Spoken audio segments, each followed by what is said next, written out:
But we got the iridescent moon's marrow and restored Columbina's strength. And that's all that matters. In other words, mission accomplished. Paimon wonders how everyone else is doing.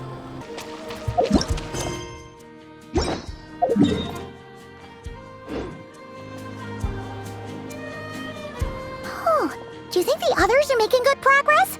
Hope it's all going smoothly. Oh, hey look! They made it back as well!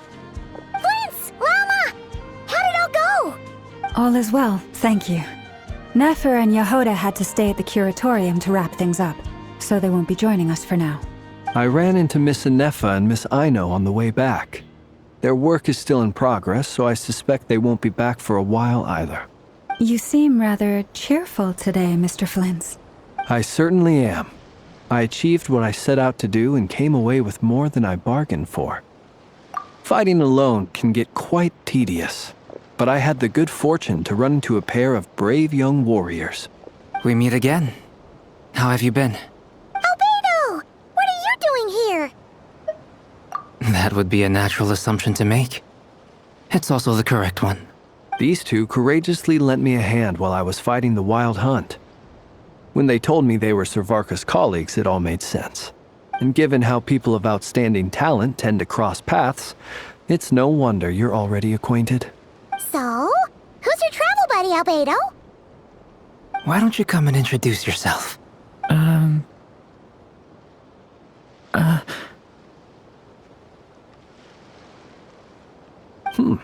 A gentleman of few words, I see. And a rather stern countenance. I presumed you were acquainted with him. Is that not the case? It's nice to meet you. Again. We've technically met before. Wait a sec! You're Minnie Durin! That's right. It's me. I'm glad to see you again. By the way, he says it's okay if you drop the mini. Yeah, I'm not as mini as I used to be.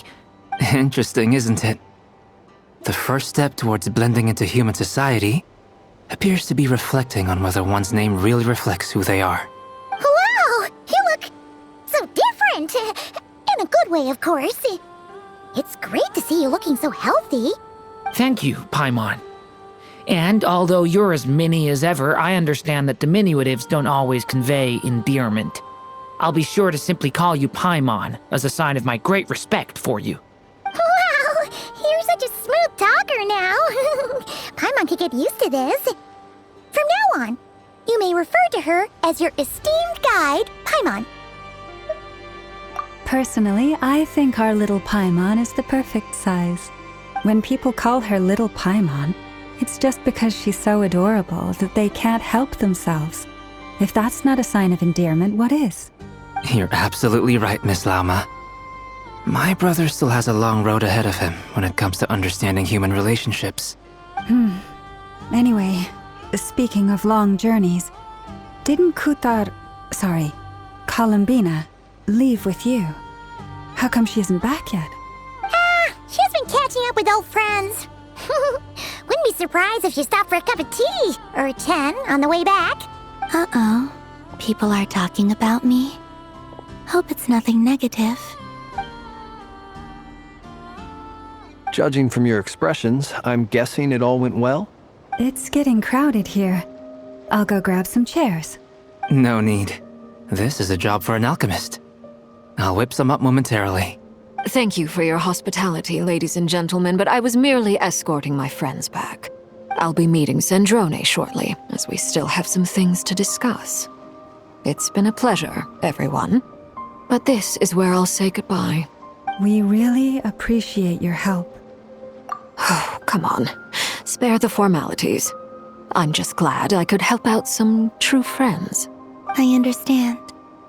Well, bye for now, Harlequino. Oh, this place is hopping. It's probably a good thing one of us left. Otherwise, we might not fit all these people in. Are you saying we're about to run out of chairs? As a matter of fact, I am. Come on in and see for yourself.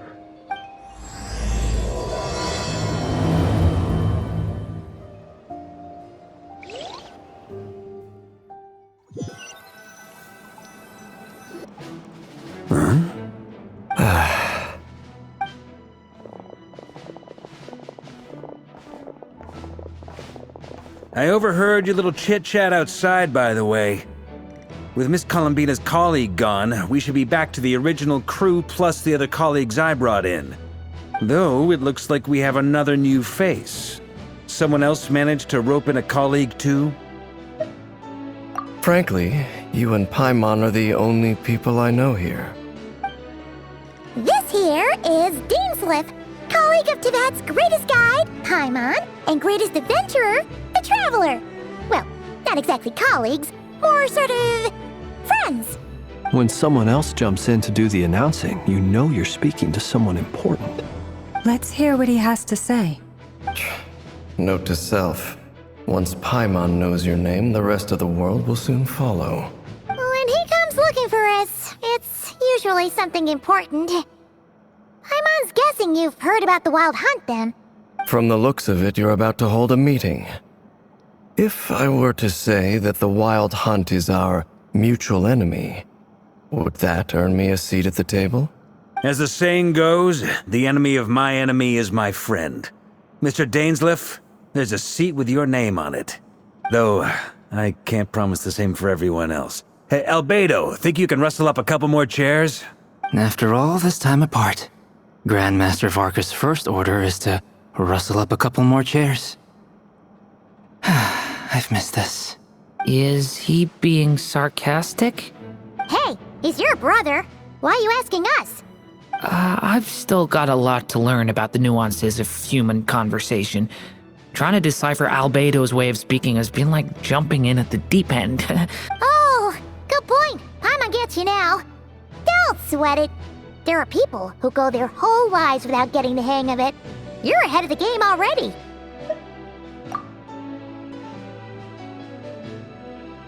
I wonder what's taking Nefer so long. Perhaps you should go and check in with her. If anyone can hurry her along, it's you. I just got back from the curatorium. Besides, aren't you curious to see what's taking her so long? Miss Nefer doesn't strike me as the type to share secrets. And since gathering intel is her specialty, I'm guessing she'd prefer to keep her methods confidential. Under such circumstances, would it not be tactless for me to impose? Oh, but it's fine for me to impose. What can I say? You have an unrivaled ability to garner people's affection, Miss Moonchanter. Besides, you have far more in common with her than I do. All right, then. Impressive. She barely fought back at all. I admire your powers of persuasion, my friend.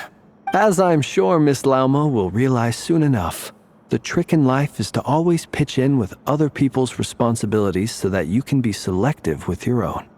Another trick is to simply hide in the background. Spoken like a true sage. Anyway, looks like we've got some time to kill before the meeting. Let's take a little breather, folks. And feel free to chat amongst yourselves. We'll get down to business once the other two arrive.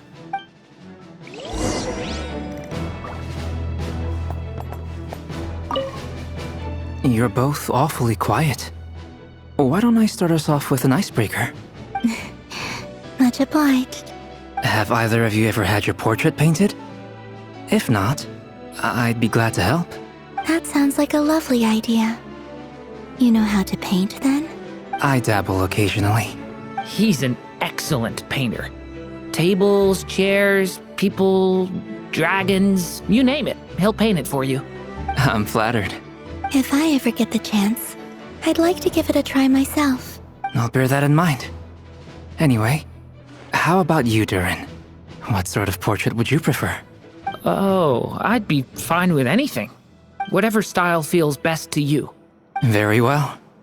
Then I'll play it by ear. You can replicate any style I want? I can try. If you show me a sample, I'll do my best to match it. Thank you. In that case, I'll dig up some reference material for you.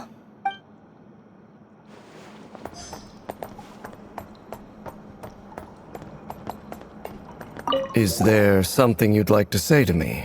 Yeah! For starters, why'd you just show up here without even giving us a heads up? If you think back to our previous interactions, you may recall that that's hardly out of character for me. You do have a point there. Oh yeah, you'll need to find somewhere to stay the night too, right? Want to tag along with us? You never know. We might get a group discount. Sure, let's do that. Great! Paimon will handle it. And in return, we can get Dain's lift to be our very own personal bodyguard. If that's what you had in mind, you should have said so sooner. I'd be happy to help. Oh, okay then. Paimon was only kidding, but good to know. Anyway, since we're all here together, we might as well watch each other's backs. That's just what friends do, right? Indeed. Thank you.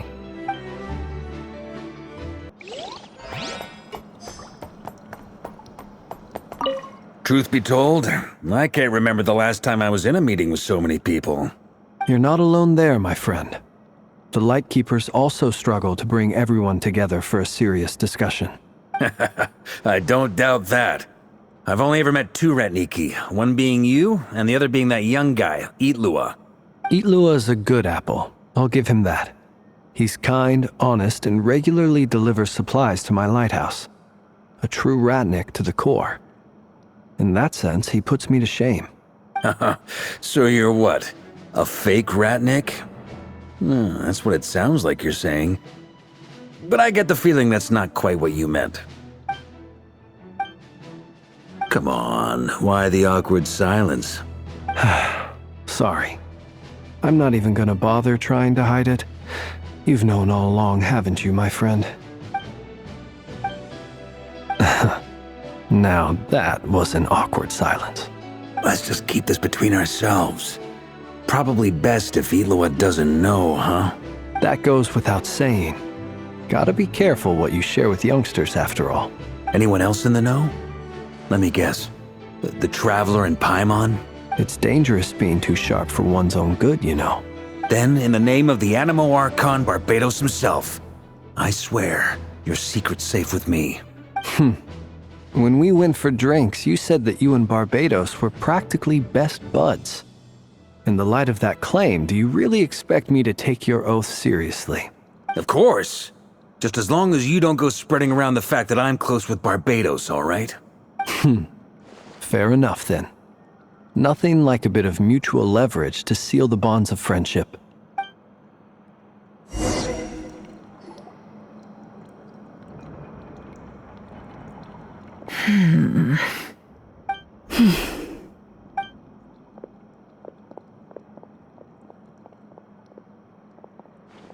Ah, Miss Nefer. You made it after all. But what about Yehoda?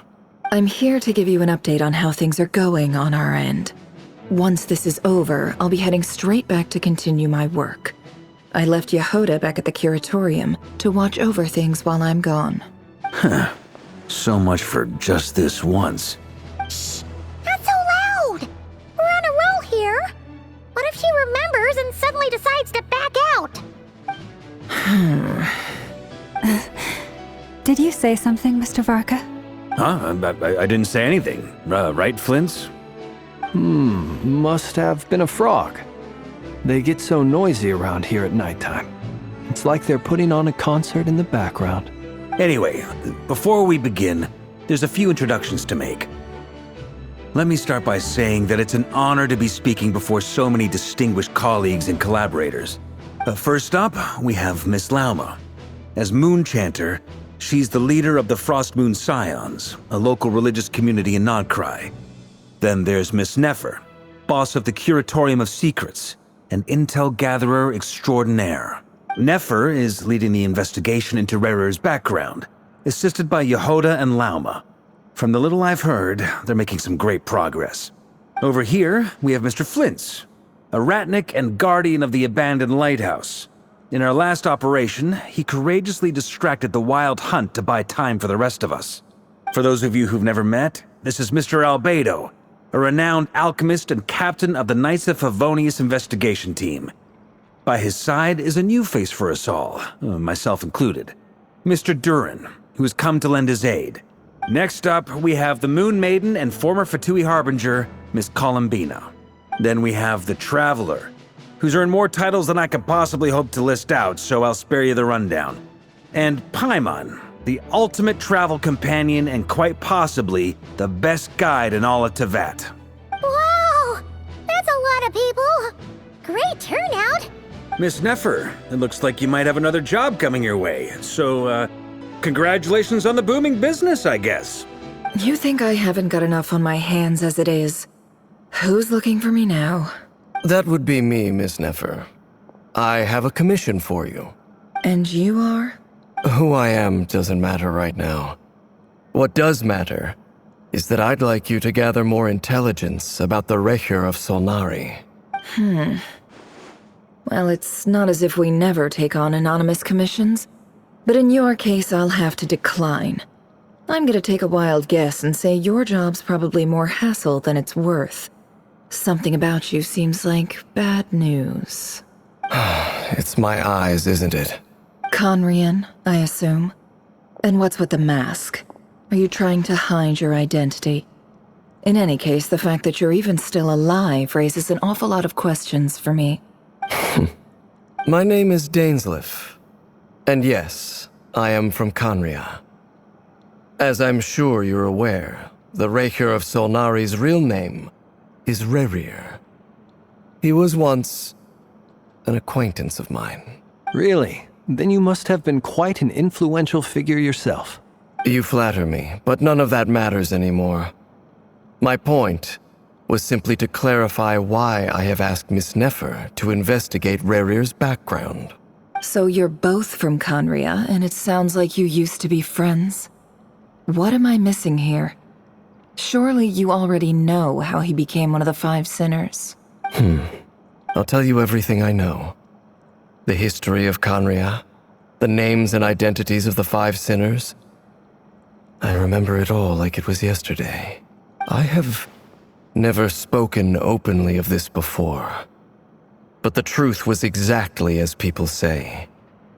The Five Sinners were each driven by their own desires, and it was by playing upon these that the Abyss tempted them to their fall, tearing Conria apart in the process. The visionary, Vedifenir, who wished to foretell the future. The wise, Haroptatir, who sought limitless knowledge. Gold, Rheindotter, who desired to create life. The foul, Sertologi, who pursued supreme strength. And last, but not least, Recher of Solnari, Rerir, Ravager of the Moon. Of the five, Rerir is the only one who remains a mystery to me. He never harbored grand ambitions, so what changed in the space of a single night? How did he come to fall like the others? In other words, you're saying that his change came as a shock to you, and you have no idea what actually happened? That's right. You mentioned how the Abyss tempted them, which led to their fall. But what did that look like in practice? And what other context can you give me about the events of that time? The more detail you can give me, the better. Strangely, now that it comes to it, I hardly know where to begin. The fateful night took place during the era of the Eclipse Dynasty. One day, my elder brother, the visionary, Vedifenir, was summoned to the palace by the Vinster King, only for the king to gouge out his eyes and cast him into the dungeons. When I came to hear of this, my fury knew no bounds. I gathered together every ally I thought I had, and together, we set a night to storm the palace and free Ved. Centuries on, the memories of that night still haunt me like a never-ending nightmare.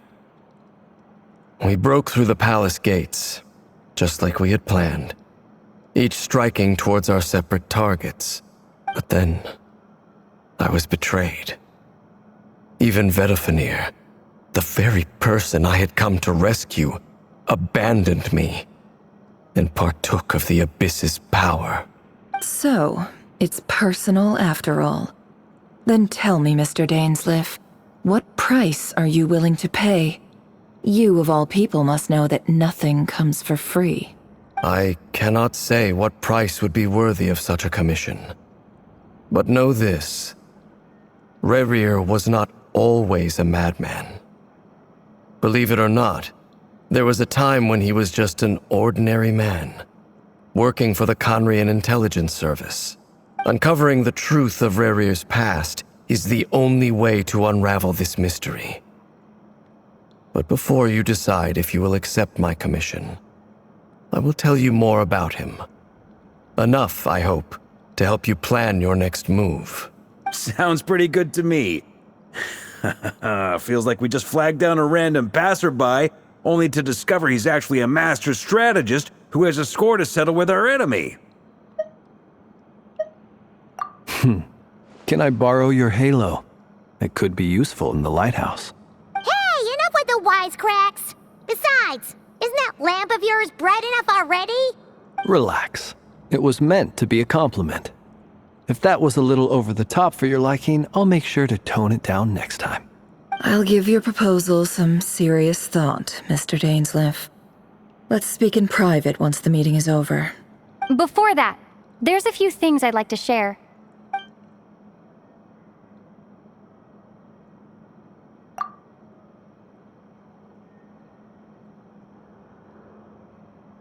Now that we've united the hearts of the three moons, your power should be greatly enhanced. But it seems like that hasn't happened yet? I believe it will take a little longer. You've done so much for me, so I want to be completely honest with you all. Even though I'm doing a lot better now, the truth is, my recovery will likely be an ongoing process. From the moment I was born, my power has been slowly ebbing away. And that is because Tevat has never accepted me. Even with the moons united as one, it seems my rejection cannot be undone. So far, I have yet to find a solution. It may turn out to be a problem that will plague me until the day I finally leave this place behind.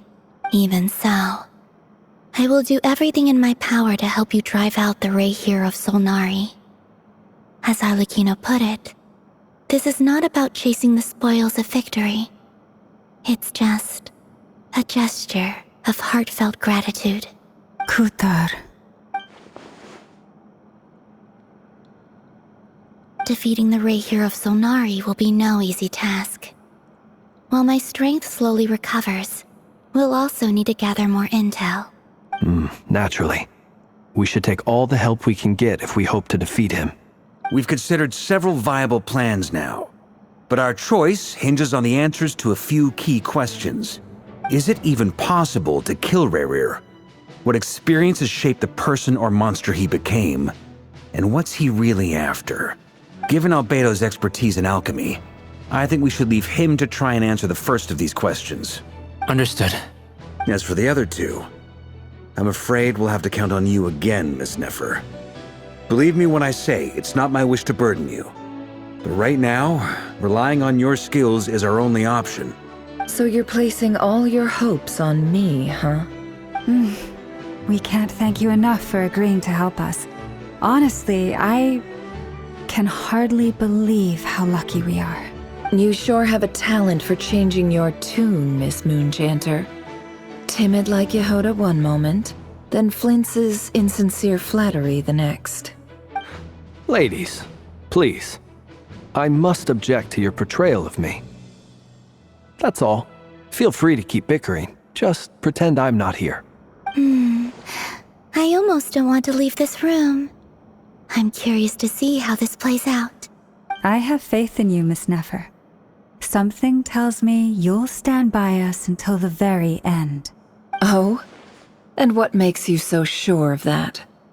What if I suddenly decide that my compensation is insufficient? This isn't about the money. I can sense that you've got a deep-seated distaste for Rerir. And knowing you, that alone is motive enough.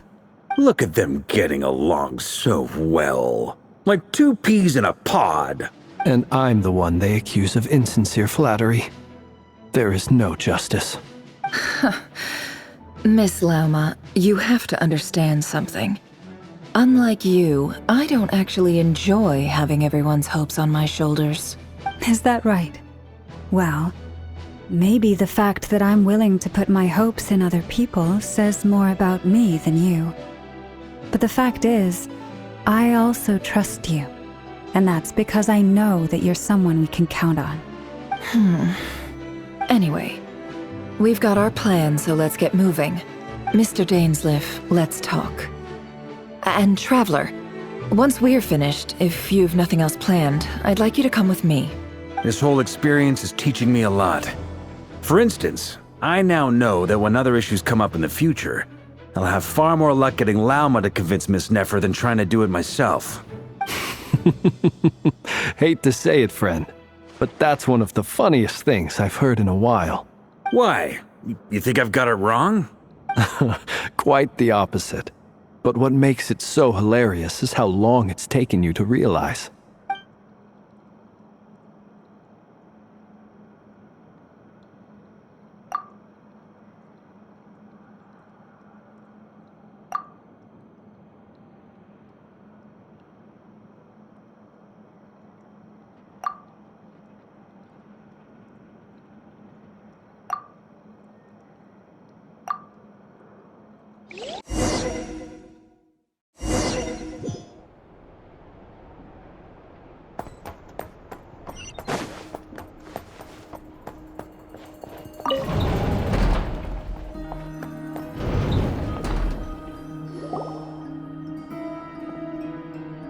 Thank you for waiting.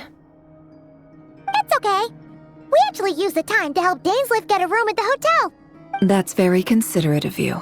Now, I trust you share my curiosity about Rarier's past, and you seem fairly familiar with Mr. Dainsleif already. We spoke at some length after the meeting. He was the one who suggested I should invite you to join this operation. He feels confident that these secrets will be safe with you. Dain has a lot of faith in us, that's for sure. Likewise.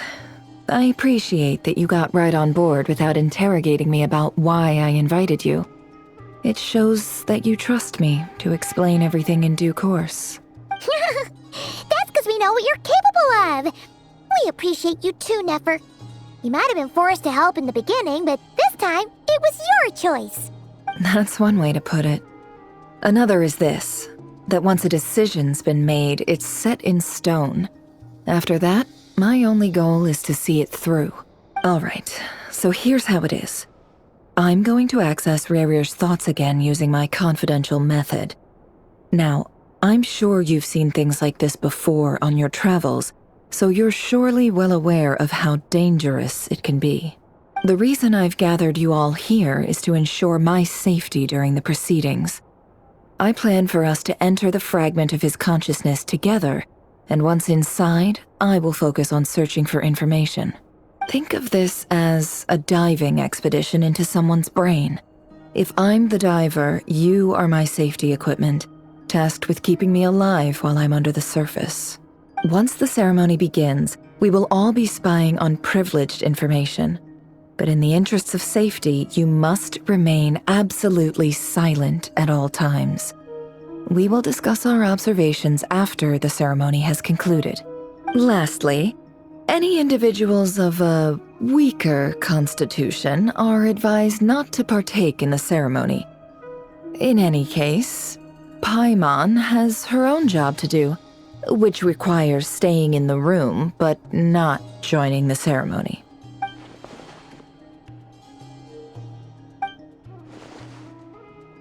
Well, good luck, everyone. Sounds like all Paimon can do is cross her fingers and root for you guys. There's a little more to it than that. I was being serious when I said you have a job to do. While the rest of us are inside Rarier's mind, it's imperative that we have a team member on the outside. In the event that something goes wrong, you will be our first responder. I don't anticipate any issues, but the extra level of safety will be greatly appreciated. I second that. This is a dangerous operation here, and you're our whole rescue team. That's pretty much the most important job in the crew. So, Paimon's like... the lifeguard? Yeah, that makes sense. Alright, got it. Good. Please, take a seat. We'll get started momentarily.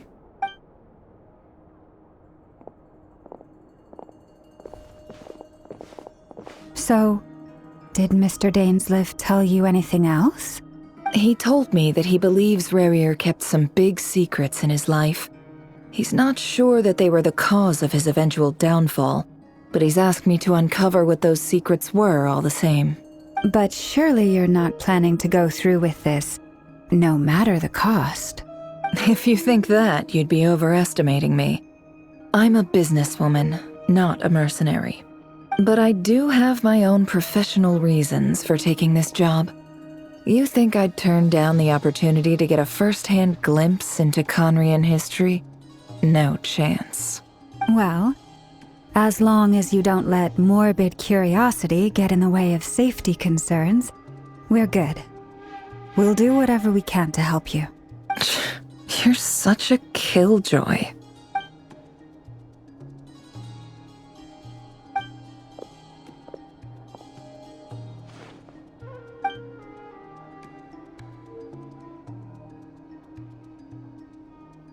All right, I'm good to go. All set over here, too. Promise, Paimon, you'll be extra careful. All right. Let your whole body relax. We're about to begin. Close your eyes.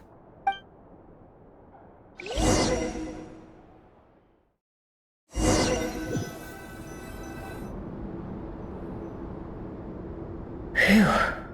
Could this be his office? Pretty standard setup. Bookshelves, paperwork, files. According to Dainsliff, Rarier used to be an intelligence operative. Chances are there's plenty of top secret intel stashed away in this room. Is this where you keep your secrets, Rarier? Can't say I'm not looking forward to this.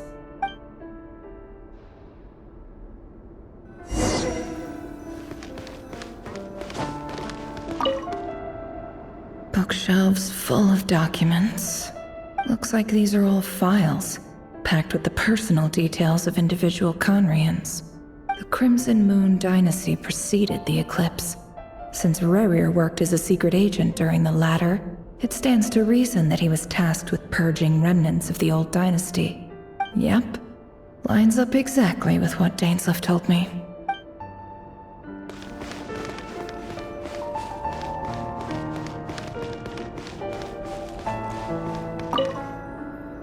A file tucked inside a folder.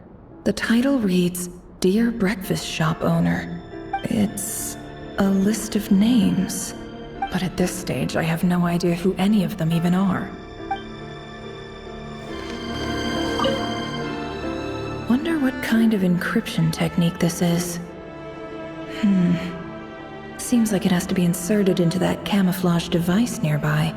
Aha! It's an audio recording. Please, hear me out.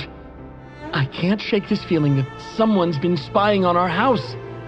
No, I'm not being paranoid. It's true. I saw someone dressed in all black. It was a couple of days back, but that was on another street, not near my house. I swear, I know what I saw. There's a note in the margin. Surveillance of the Runfarther residence has concluded. We apprehended the target and filed the mission report last night. Could the voice in the recording belong to one of Rarier's targets?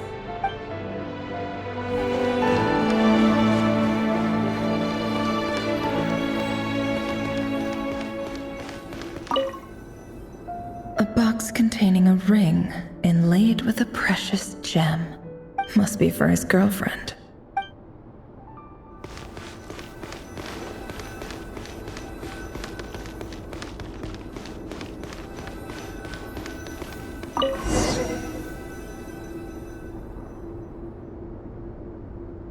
Today's files are in. Time to wade through them, just like usual.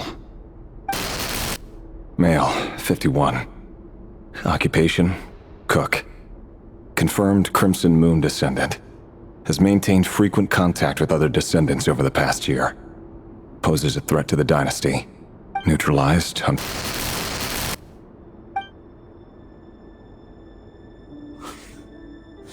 This one should be archived under purged targets.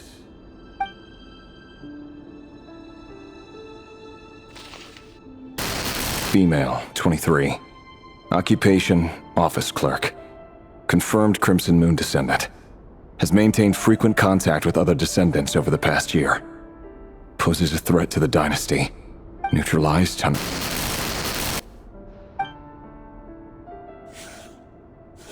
Another one for purged targets.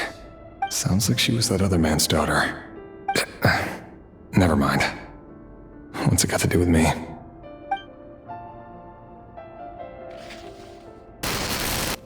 Male, 40. Occupation, teacher. Confirmed Crimson Moon descendant. Has been observed making contact with other descendants during the past year. Poses a threat to the dynasty. Neutralized on...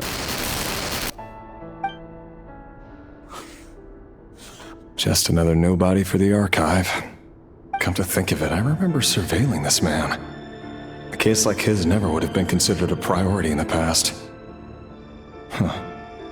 He barely even interacted with other Crimson Moon descendants.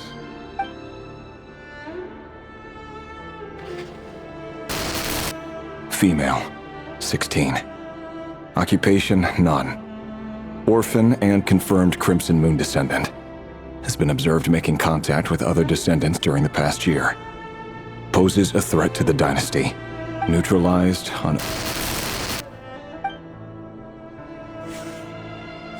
Filed.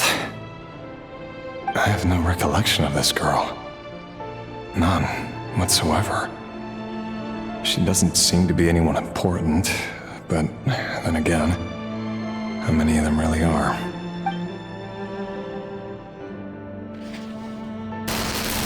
Female, 13. Occupation, none. Orphan and confirmed Crimson Moon descendant. Has been observed making contact with other descendants during the past year. Poses a threat to the dynasty. Neutralized on... Filed.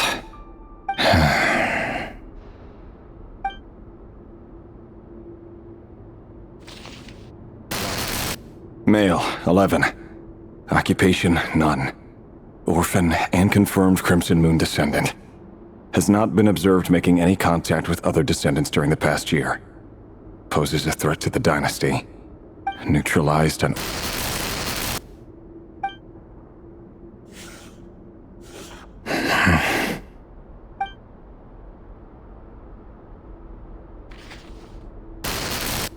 Male. 6. Occupation, none. Orphan and confirmed Crimson Moon descendant. Poses a threat to the dynasty.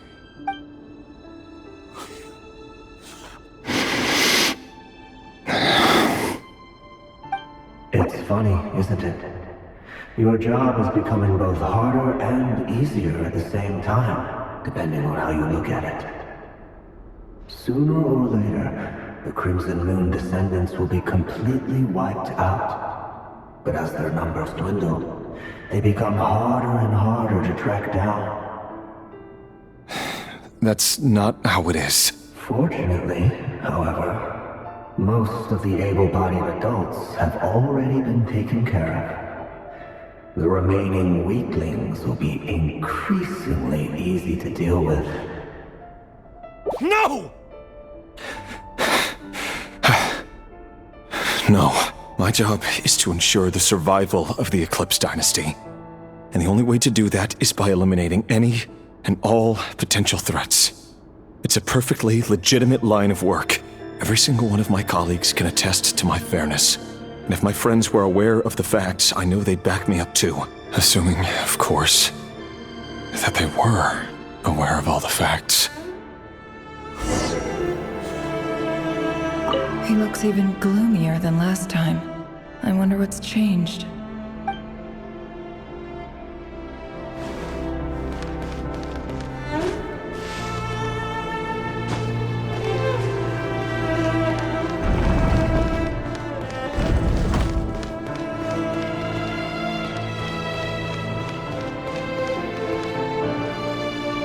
Mr. Vedifalnir?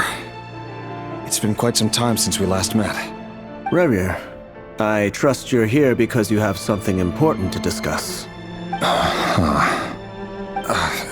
Forgive me. I wasn't tuning out, it's just, I noticed you didn't even phrase that as a question.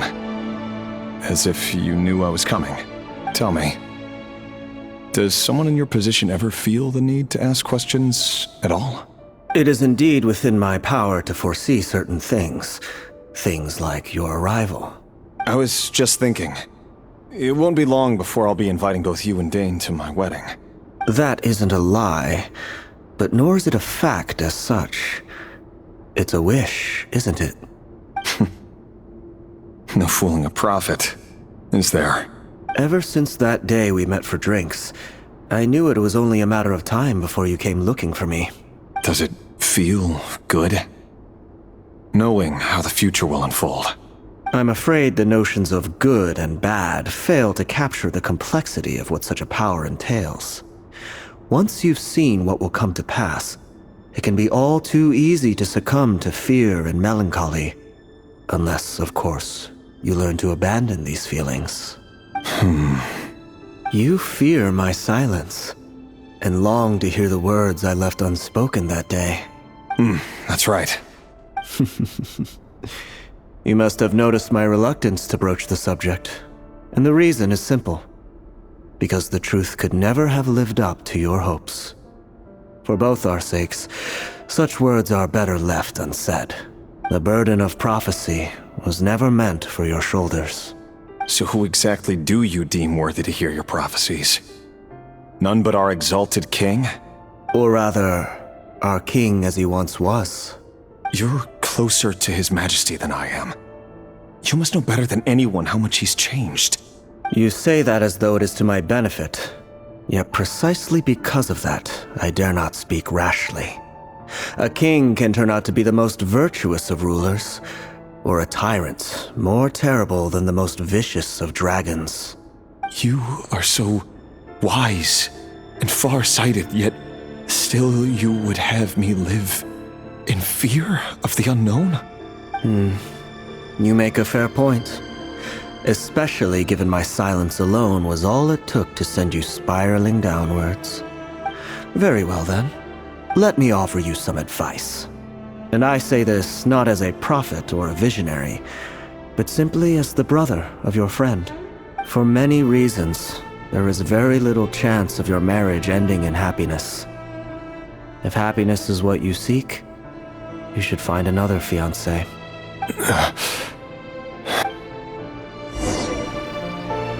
Hold on. There's that same black fog again. Could this memory belong to Thelindis? Guess I better tread carefully.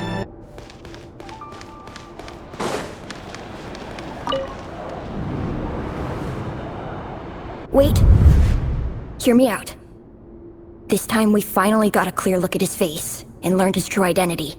His name is Rerir, and he claims to be one of the king's guards. What did you say? A cruel irony, isn't it? The man you're set to marry leads a double life as a brutal executioner. Why are you telling me all of this now? Simple. It's because I want you to kill him. You are the only person he would never suspect. No, absolutely not. I would never dream of doing such a despicable thing. So you'll just stand by and watch him slaughter us to the last? Do not forget that the blood of the Crimson Moon flows in your veins too. The blood of the Crimson Moon? What does that matter now?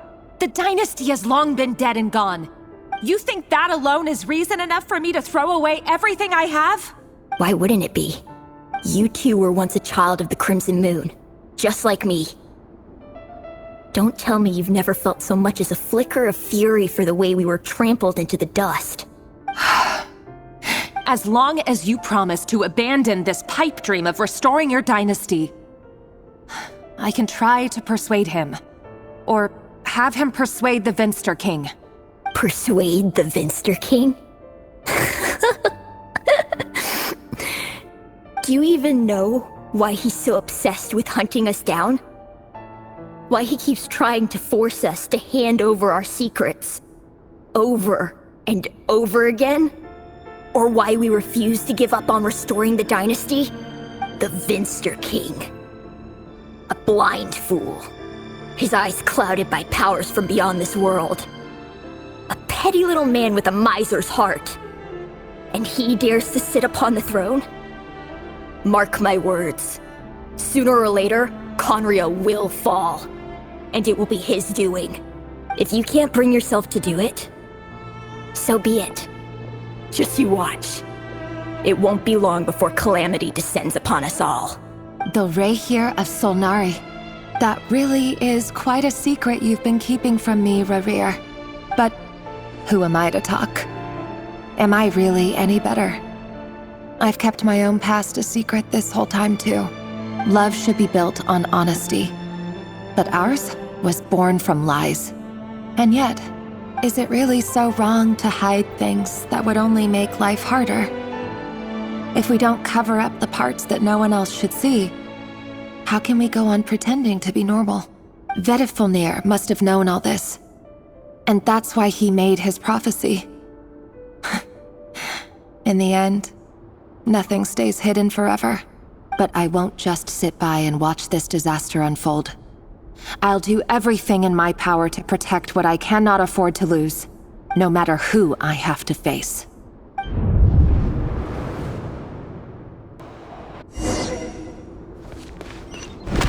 Huh? Was that Re'hir who just walked past the window? Doesn't it give you the chills that he still takes the same road to work every day, as if nothing ever happened? Those people at the deli. Enough already. They're clearly pretty taken by their own disguises, so just smile and play along. Pull the rug from under beasts like that, and you'll risk having your throat torn out. Deli? Oh. They're talking about those people from the opposition. Right. I'd almost forgotten they used to run a deli. People of no consequence always vanish so easily. And no one even remembers them.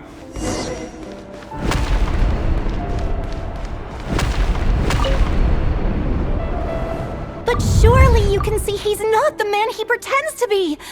So many have died already, and they say that the king's madness grows with each passing day. We're not going to survive this, are we? But why does it have to be this way? Do we really deserve to die just because of the blood that runs through our veins? Felindis, are you even listening? Sorry, Freether. My mind was off wandering. I heard you, though. You're talking about what Re'hir said. He's just following the king's orders. He's a secret agent, and it's his job to hunt down rebels and dissidents. By the time you first met him, he'd already taken lives. Maybe he was using you from the very beginning. No. Re'hir has no idea I have anything to do with the Crimson Moon. My family are only distant relatives of the main lineage, and besides, my eyes are perfectly ordinary. Truth be told, apart from my teacher, pretty much no one knows I have any connection to any of it. It's been a long time since my family severed ties. But as Orlog said, who could possibly talk sense into that raving lunatic of a king? No one. I'll work something out. Trust me, I'm with you all. But for now, you need to keep yourselves hidden. Don't let anyone find you, anyone at all. Don't forget that Re'hir is an Eclipse operative. You need to be extra careful when he's around. And when I am too. For now, don't come looking for me. And if anything happens to me, just act like we've never met. If even you can't escape this, what hope do the rest of us have? But after all this time together, surely he wouldn't lay a hand on you. I won't speak in his defense, nor can I give you a clear answer to that question. But I'll do everything I can to put an end to this. Here, hold on to this. If an opportunity to escape presents itself, take it. You'll be glad you took some spare change. You call that change? But what about you? I've got a job, and there's still money coming in. But you can't go anywhere right now. Please think about yourself for once.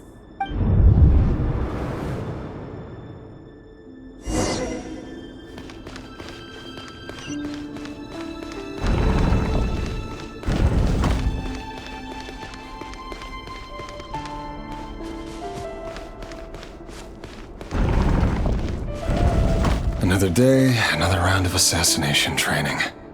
The training ground is just beyond this hidden passageway. When you kill a person, doesn't it bother you when you end up covered in their blood? Why would it? Aren't we all just walking blood bags? But not everyone is accustomed to hunting down others like prey. You've been a hunter for so long now, you seem to have forgotten that most people don't just go around killing one another. Leave me alone.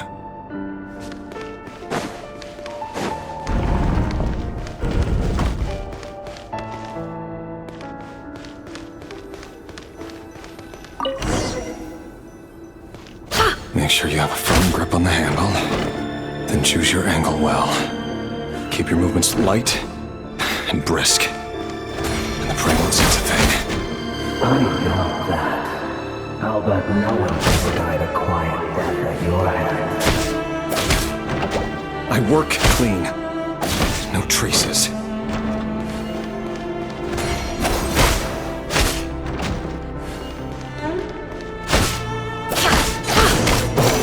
Make it open above board, though. The king just happens to need you right now. What if someday he doesn't?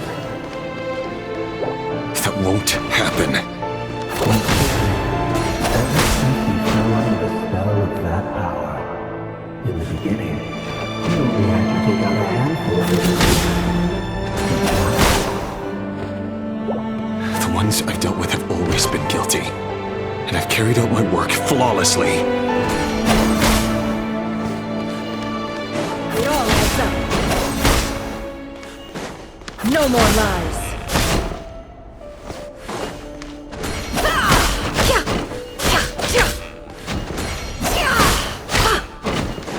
Can't hide the truth. You know why your proposal, don't you? Was it because she didn't trust you? Or something else? Enough!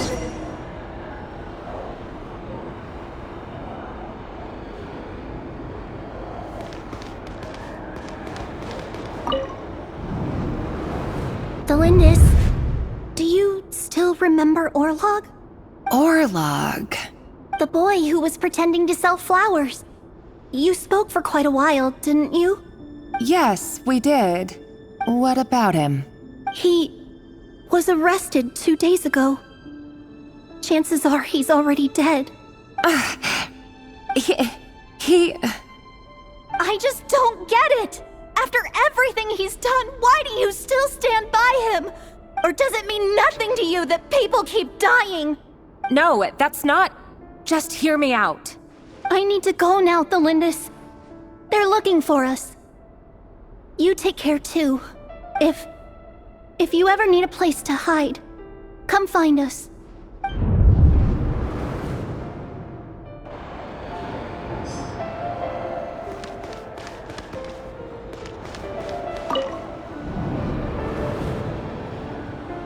Author Thelindis.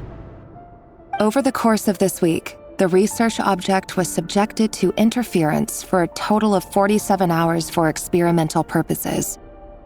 The results are as follows. All subjects of observation that were sent inside have now... The situation within is proving more problematic than anticipated. No progress whatsoever. What now? Won't you give me even a glimmer of hope? Things are getting worse by the day. I have to find a way or we'll all be in danger. But I... If all this research comes to nothing, what then? Sooner or later, it'll be my neck on the line. But could he really bring himself to kill me? No. Surely he wouldn't have the heart.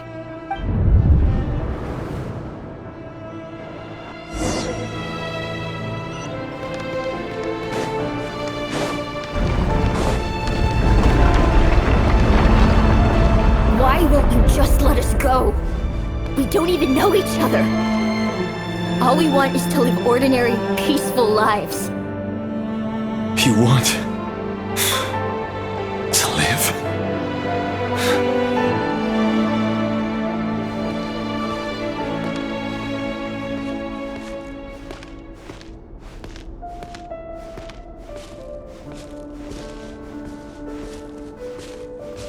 Yes. I just want to go on living. Is that really such an unforgivable crime?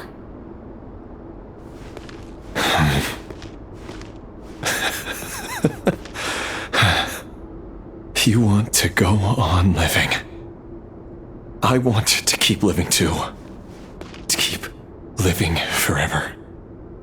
That's why I have no choice but to continue on the path I'm on. If only some savior would suddenly swoop down and change the way the world is. Too bad that's not going to happen. Imagine that.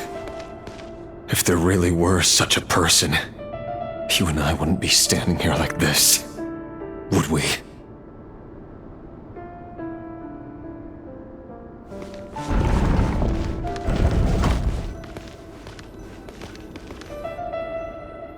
Today's files are in. Time to wade through them just like usual. No, I don't get tired of it. It's my job. And not only am I lucky to have it, I'm good at it too. Huh. Wait. That's... Thalindis? No. No! No! Why? But you bear no mark of the Crimson Moon. How could you possibly have anything to do with them? It cannot be! A diluted bloodline. Carefully concealed. I see it now. You've been living in the shadows just like me. What a fool I've been. Numbing myself with talk of justice. Even imagining my friends would back me up. But in the end, Irminsul. Finster King! How far are you going to take this? From the direct bloodline to secondary offshoots? And then what? Today it's the descendants of the Crimson Moon. Who will it be tomorrow? Will you not rest until everyone down here is dead? No. This cannot go on. This is where it ends.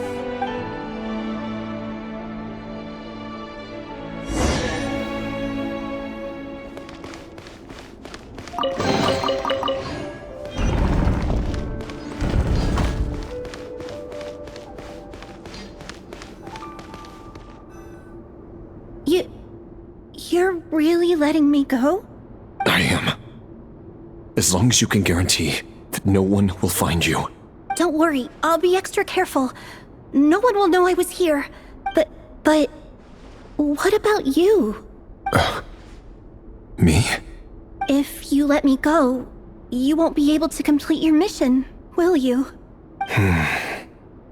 Good point. In that case, maybe you should stay. No, please!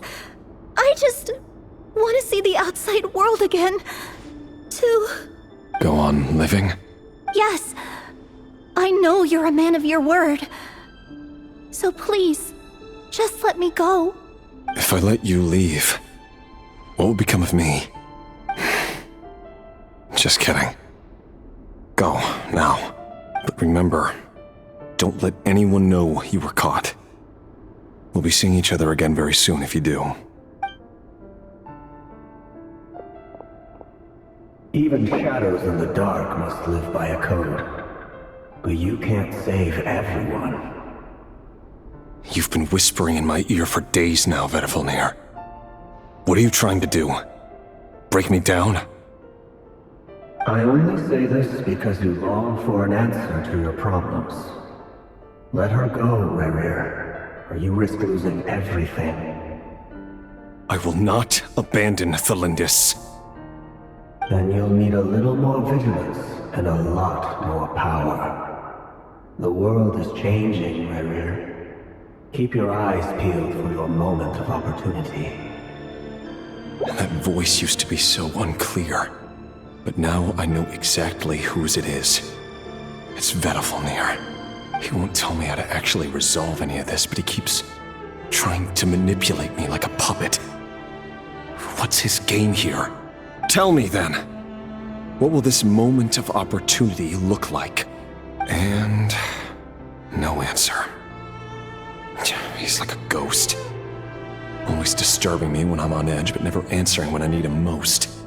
So, the Eclipse Dynasty was purging, well, massacring the descendants of the Crimson Moon. And it seems like it was all connected to the Vinster King's research. The King's obsession with abyssal power left the future of Khaenri'ah hanging in the balance.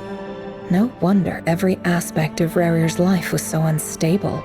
And it looks like this Thelindis, Rerir's would-be fiancée, herself belonged to a sub-branch of the Crimson Moon Dynasty's descendants.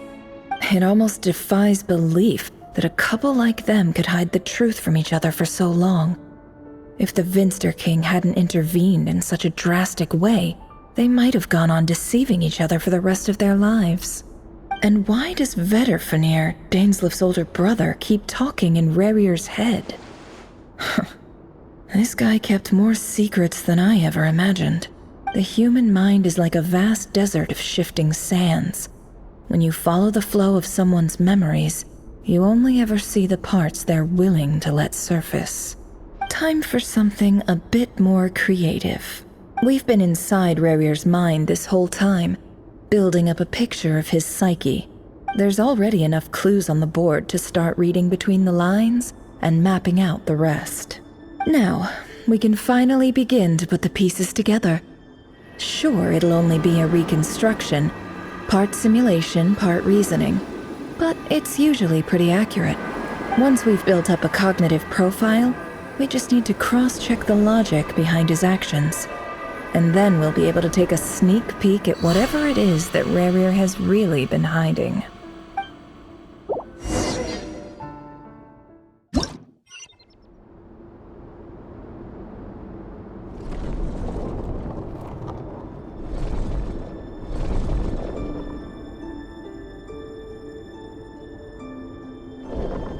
Rerir, are you there?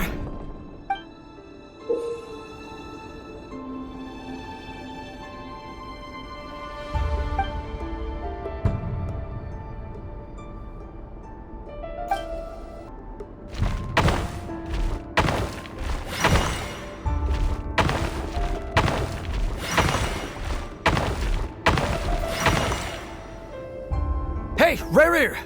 Come out, it's urgent! Dain? What's wrong? Quick, come with me. I'll explain everything once we've met up with the others. Okay. I'll come. But the Lindis is still over at the Universitas. I'll need to leave her a note. All right then, but make it quick. I've never seen Dain so worked up before. Whatever this is, it must be big trouble.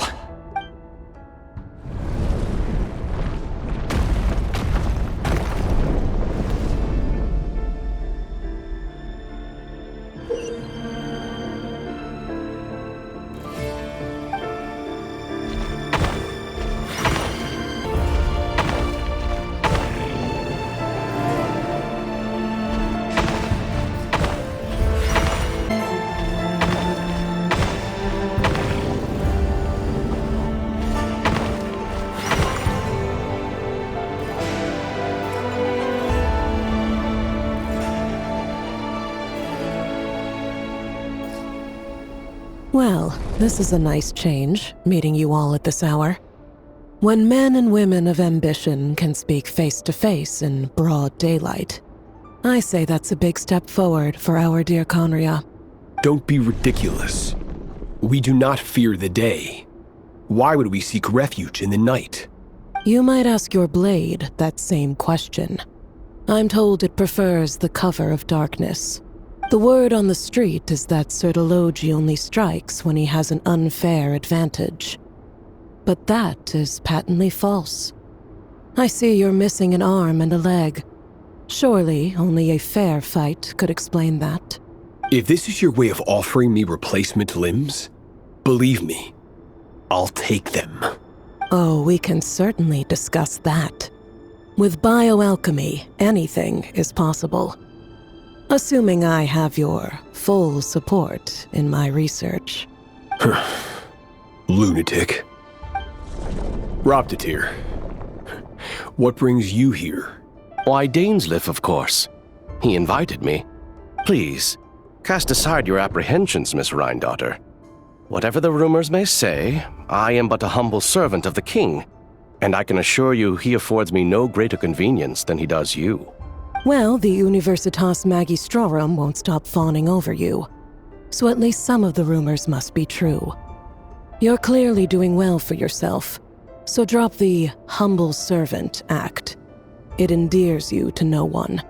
You're president of the Universitas Magistrorum, the chief royal mage known as the Wise by royal appointment, and by far the most favored among the 4 pillars of Khaenri'ah. Vice President Veit doesn't even try to hide his envy when he sees you. My success is the product of hard work and good luck. It's as simple as that. Were the king not such an extremist, I hardly think I would have received a senior post at my age. Of course, no job is without its gripes. Serving a king like ours can be a challenging task, as I'm sure you can imagine. And as for Efterveit, in missing out on the presidency, he's dodged a mountain of stress. Like everything else in life, it comes with pros and cons. You're all here. I apologize for the short notice, but it was an emergency.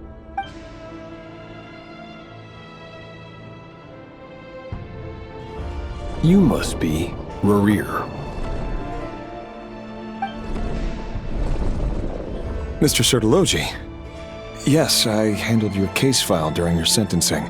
Nothing personal, of course. I'm pleasantly surprised that you remember me. You're clearly a person of substance if you've been invited here. But Dainsleif, you'd better have a very good reason for convening this little gathering. It's my brother, Vedalfenir. After he spoke at the court this morning, the king was so infuriated by his words that he had him blinded in both eyes and thrown in prison. Vedalfenir in prison? Strange. I thought the king trusted him and Roptatir more than anyone else in the world. Does this mean the king's circle of trust just got even smaller? It has nothing to do with trust. It's about what the king wants, which is as clear as day to anyone paying attention. I simply appease him, because it's in the best interests of the Universitas Magistrorum.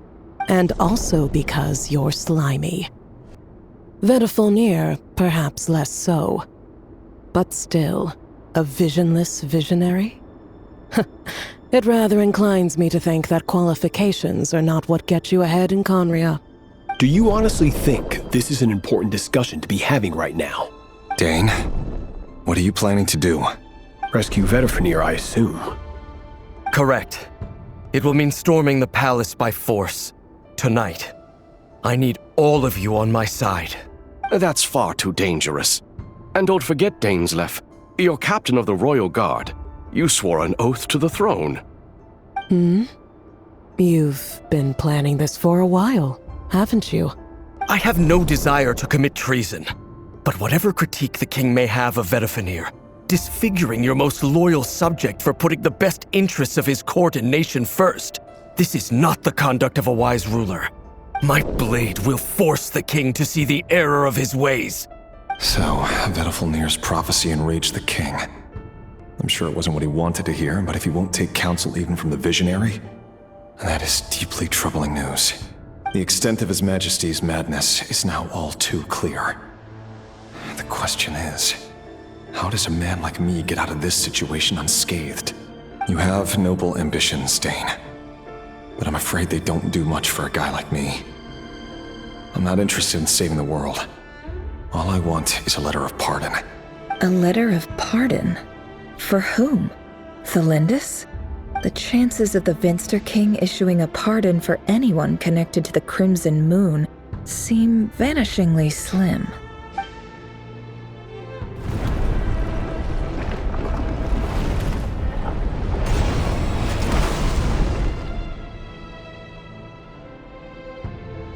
This black fog over the board must have some connection to Thelindis. But why is it taking this form? Does it have something to do with Ravir's past? Another mystery I'll need to unravel.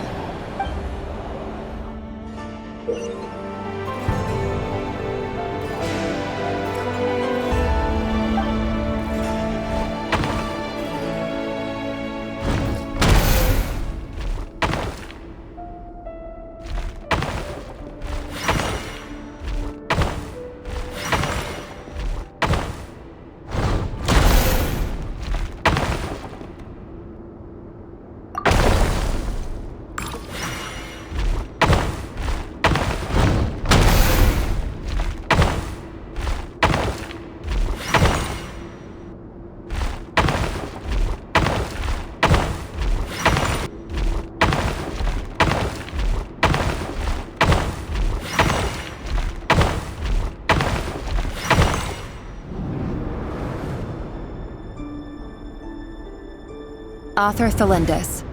Over the course of this week, the research object was subjected to interference for a total of 60 hours for experimental purposes.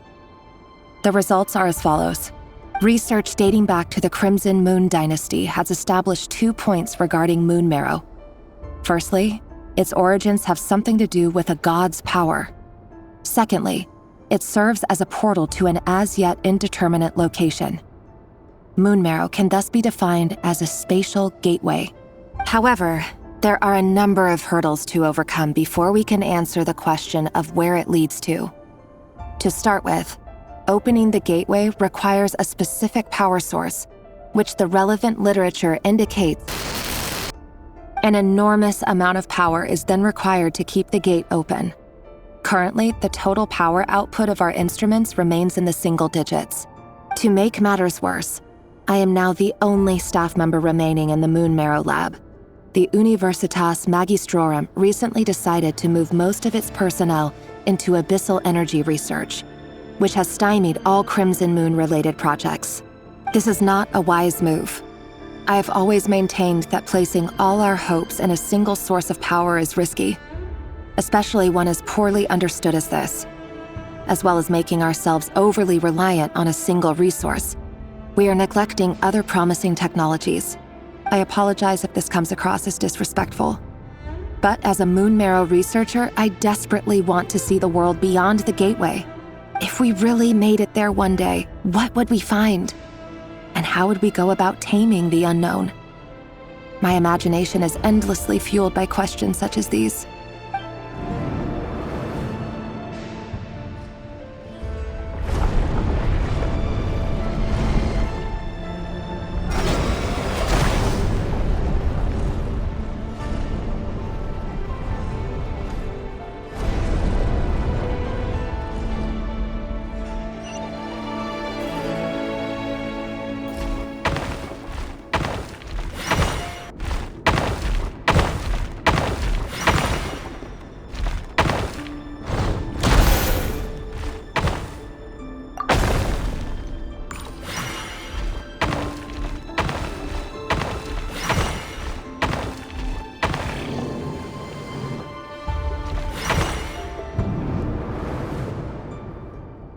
This is for you. I heard you're gonna leave the city with your parents. Thelindis, did you hear about what happened? I've heard nothing. Rarir got back very late last Friday, and he was acting a little unusual, but he slept pretty well, so I'm guessing whatever he did was a good deed. You never saw him, and I don't know what he did. And this conversation never happened. You understand? What if he finds out that you pried into his secrets? Don't be silly. I don't know what secrets he does or doesn't have. All I know is he's just a normal guy who happens to run some errands for the king. Are you scared of him? I don't know. The Rarir I know doesn't match the person you all describe. Logically, I should be scared of him. And yet, I don't want to lose him. But enough about that. You should get going, and be careful with the package I gave you. Keep it secret. Keep it safe. What's in it? A piece of the moon. All you need to know is that as long as you keep it safe, then in the future, everyone will be able to see a red moon.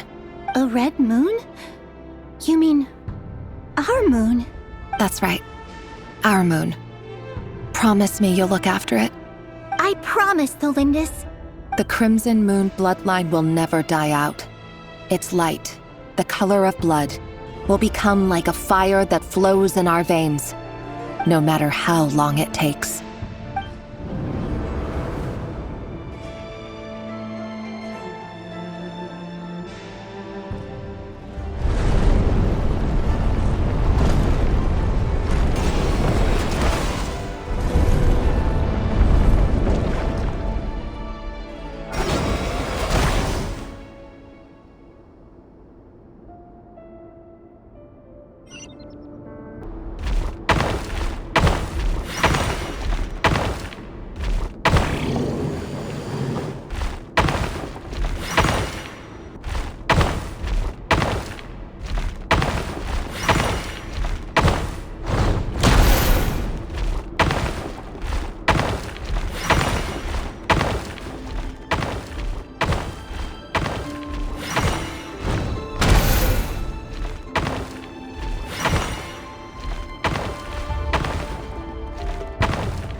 Hurry, everyone, and stick to the plan. Sir Dainsleif, what are you? Is this treason? You know what happens to those who betray the throne. Please, don't do this! It is the king himself who has betrayed the throne. He has betrayed all of Khaenri'ah. If you have any love left for justice in your heart, you should join me. It's showtime. Dain and his group will handle the troops in the palace. Then Hraptatyr and Rheindater will disarm the security measures. My job is to enter the prison and rescue Vedifalnir. Stay safe. Wish me luck. Look after my brother. Draw your blade. It is time for justice to prevail.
And the smell is abominable. Clearly, the king doesn't allow his prisoners a single shred of dignity. This is dire. Found you. Hello, Mr. Vedifalnir. Ah, it's you. Surprised? Oh, wait.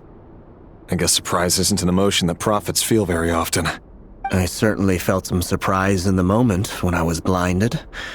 Surprise at the king's sheer ignorance. Surprise at just how unfairly this world responds to words of earnest remonstration. I'm curious. What did you prophesize this time? It wasn't a prophecy. It was a word of warning. Someone had to say it. The king has forsaken all reason in pursuit of his obsessions. I simply told him that if he continues on this path, Khaenri'ah will surely fall. But he didn't listen. Worse still, he stabbed you in both eyes and locked you away. Dain asked for my help. The court is in complete chaos now, but I'm sure you predicted that. Everything is transpiring as I foresaw, yet I am powerless to change it. Fate is an immutable force. I can but lament as the inevitable unfolds.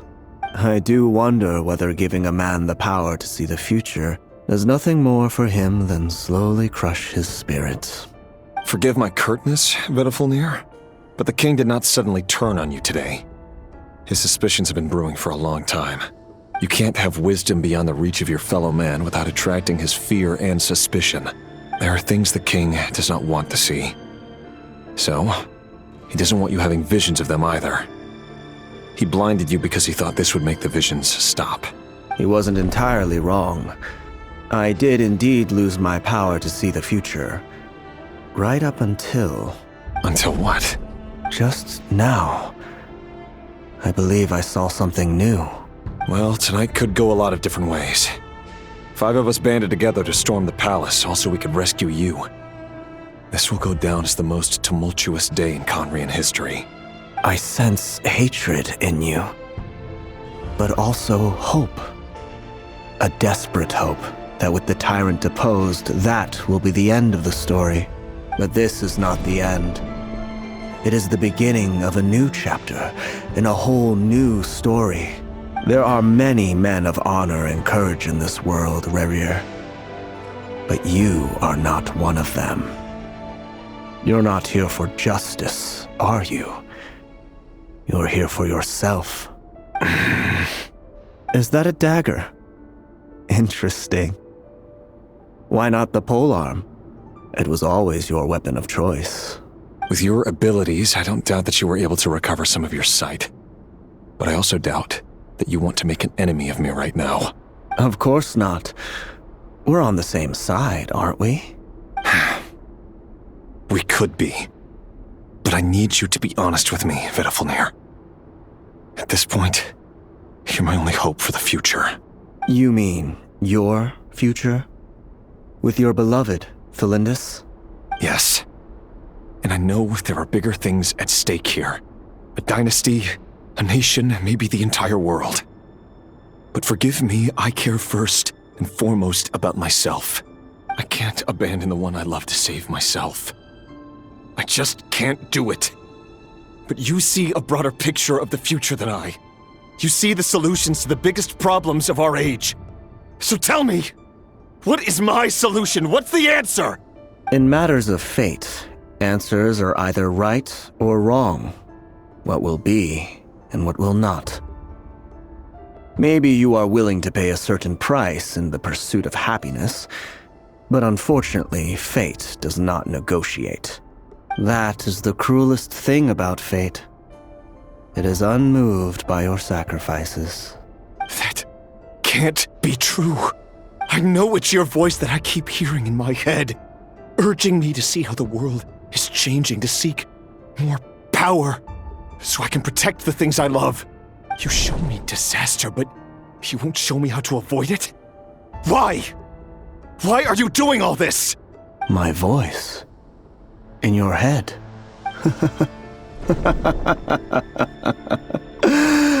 So, you hear it too. The voice that steals your mind, gains your trust, and drives you crazy.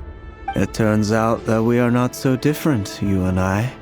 Vedafulnir just broke into the strangest smile I've ever seen in my life, as if he'd discovered some monumental secret. But then he suddenly switched to looking extremely weary. Very well then. My advice to you is as follows. You must persevere. Whatever trials and tribulations you may face, be steadfast in the belief that they are your path to the future. For as long as you live, your story with Thalindis shall not come to an end. That is the only chance you have of fighting back against fate. It is up to you whether you believe my words. Regardless, that is all I will say on the matter. I have no right to intervene any further. I will hold you to your word. Thank you for setting me free. In return, I will tell you one more thing that you cannot afford to ignore. Just then, a strange wave of energy rippled through the city. We had no idea what it could mean. If I were you, I would head to the Universitas Magistrorum. The Universitas? Oh no! I'm sure we'll be seeing each other again very soon, Rerir. Whatever Vedifalnir said, I didn't catch it. I didn't even help him out of the prison. There was no time to lose.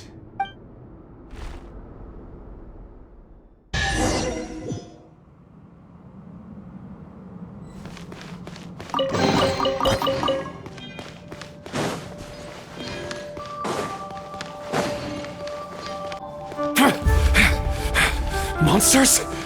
Is this Rhindaughter's doing? Or the Universitas Magistrorum? Out of my way!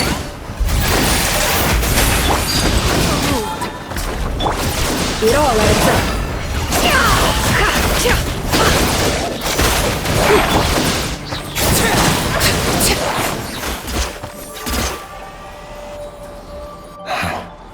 The Universitas. That reminds me of a rumor I once heard. Allegedly, the king installed secret mechanisms in the palace and around the city. No one knows where they are or what kind of power they hold. But if they were ever gonna activate, it would probably be on a night like tonight. Help! Help! Hold on! Don't let them anywhere near you! Save me! I can't! Ah! That sounded like an explosion. So, the rumor is true? The king really went through with it. What other means does the king have at his disposal? They must run on power from the Abyss. And given it's a major center of Abyss research, anyone over at the Universitas will be in grave danger. I have to hurry!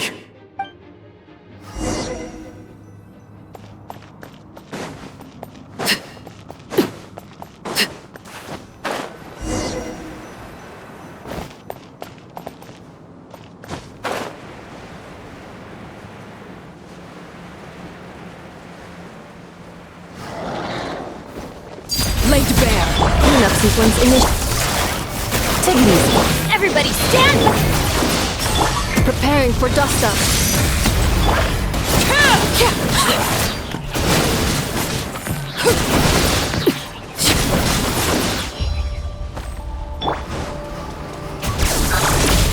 Here comes the catch. Transfigure. Seek within. No more lies.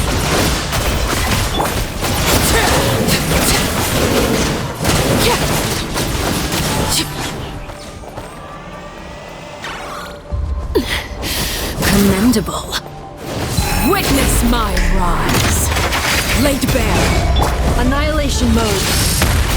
Defensive mode. Quietly now. Game's up.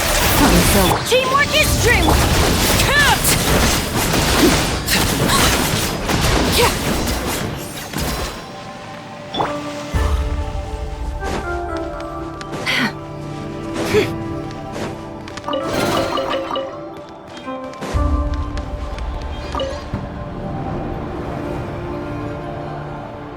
Monsters!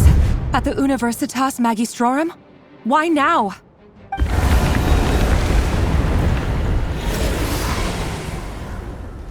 Oh no!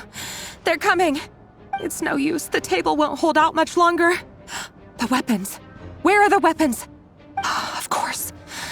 All the lab equipment was upgraded after the inspection last week, but the new weapons haven't been allocated yet. I'm done for. Is anyone there? I need help!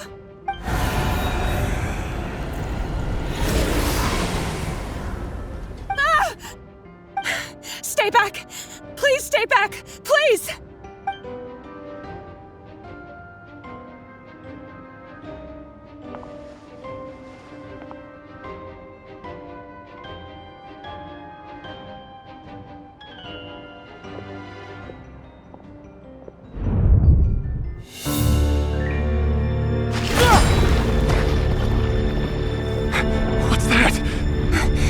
Rerir! So the rumors about your work are true. What? No! Listen, something happened at the palace tonight. We have to leave! You don't need to lie to me anymore. What do you mean? I know why you're worried, and I will respect the decision you've made. But it's okay, because I found a solution. I know how to end all this. You can have it back. The normal life you so desire. But until then, I'm afraid our wedding will have to wait. Celindus? No, don't do it! Celindus! Celindus!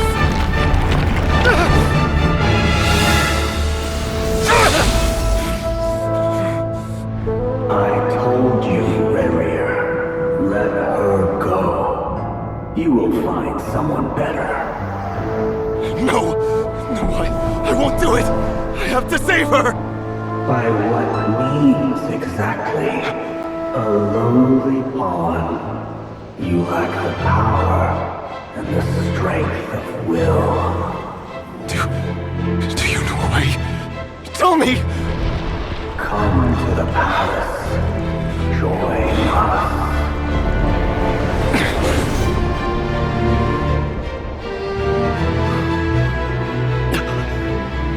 Rerir, thank goodness we...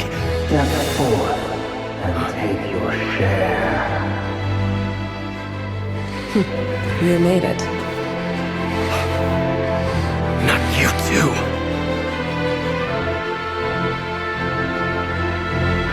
Hatred or grief, despair or desire.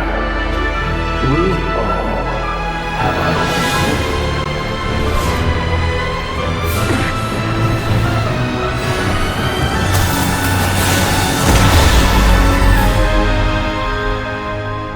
Rerir. Rerir. Celindus? Were you daydreaming?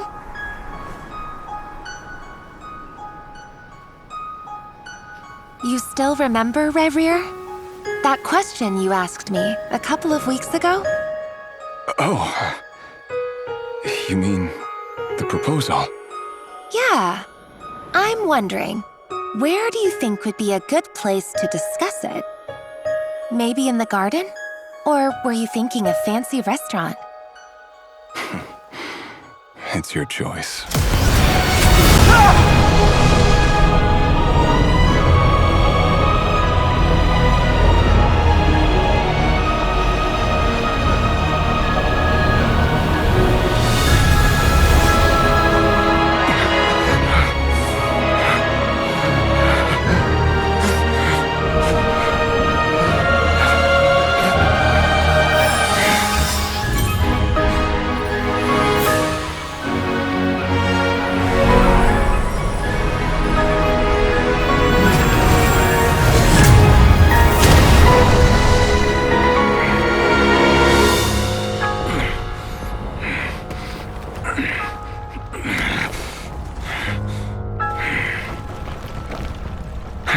Find you.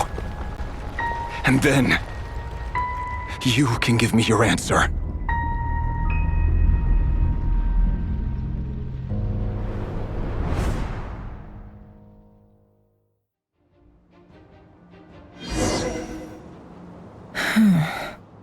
So that's how the Raker of Solnari was born. A monster created by circumstance is a monster all the same. Viewing other people's thoughts for too long can get uncomfortable. Right now, I'm feeling a strong sense of loathing. In a nutshell, the story of Khaenri'ah is what happens when the truth falls by the wayside. Everyone tells little white lies, and before long, you have a huge pack of lies that destroys everything. Whew. Time to get back. His past is filled with sorrow, but the tale of any fallen civilization is one of endless tragedy. Cruel as it may be, that was Khaenri'ah's fate.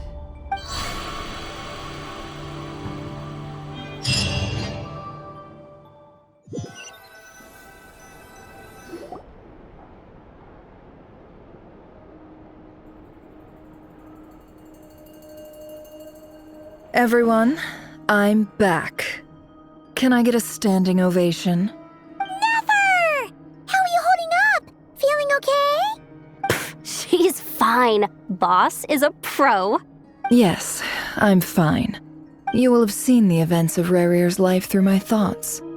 It's now clear that he is just a regular nobody, driven by personal tragedy, as he said himself. I mostly agree.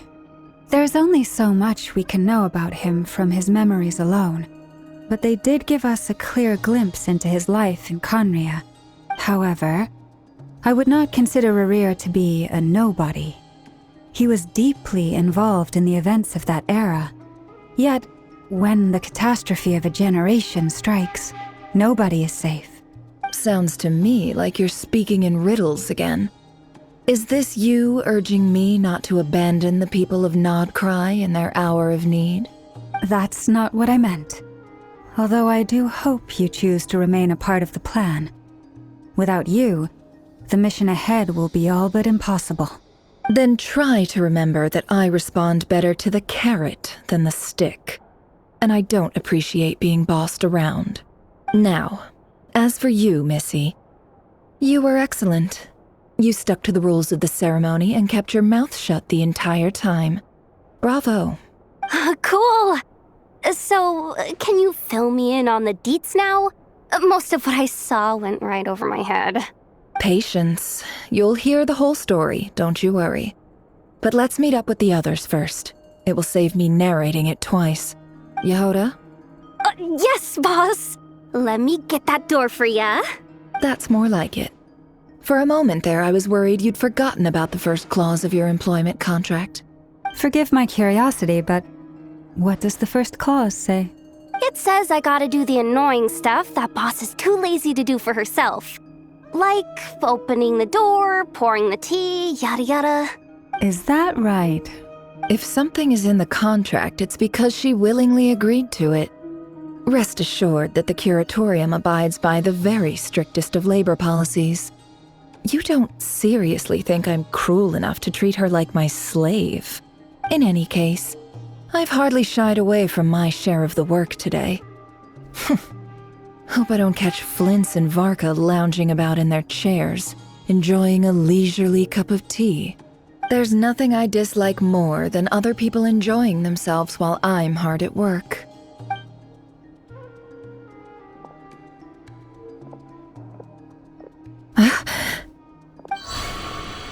Oh no.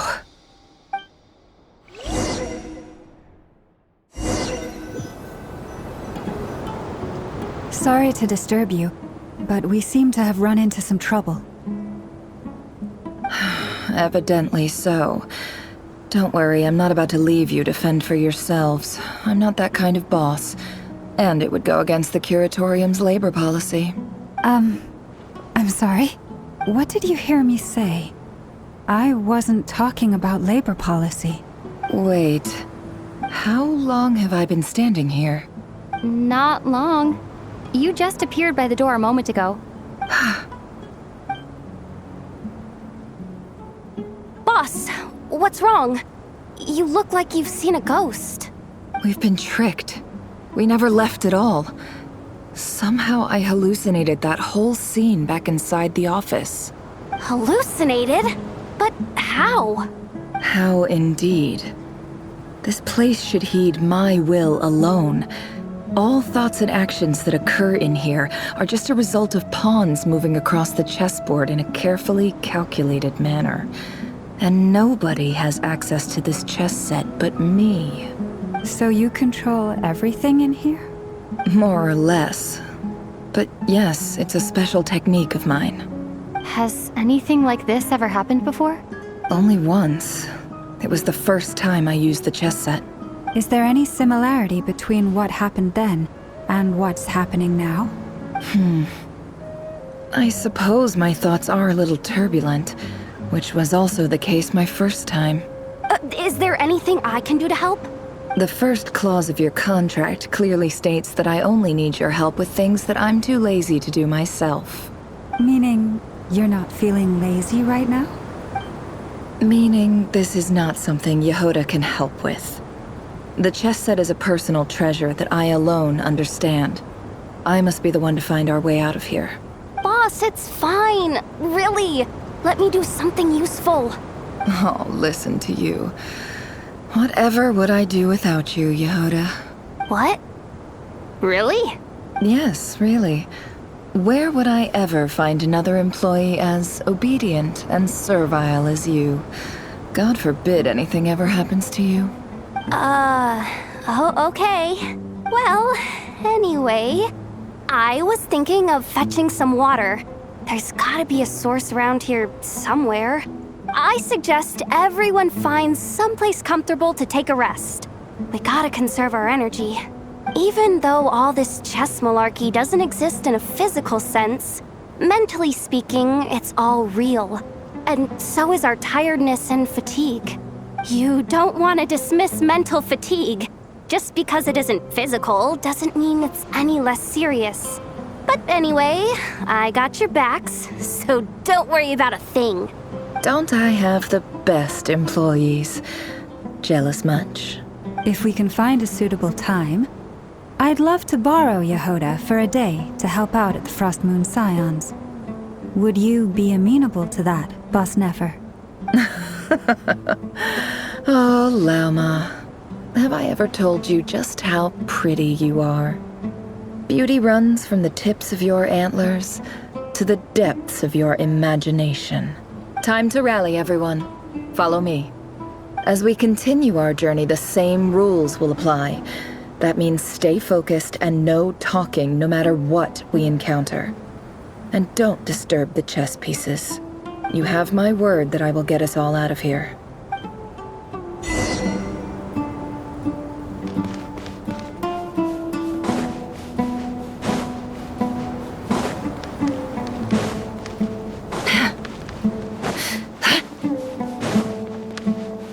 This place looks familiar. That's not a good sign. There's someone up ahead. Time for a little chat.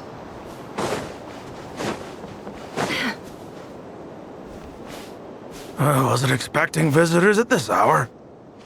Wait, is that? Oh, it's him. There you are! Sinue's been looking for you all day. I think he has some news for you. Oh yeah? What were you doing just now, Uncle Retinue?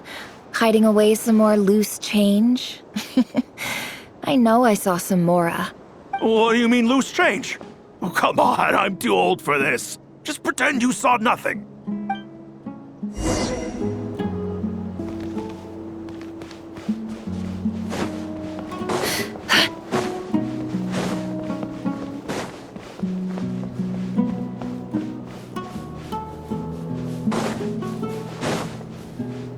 Hey, kid.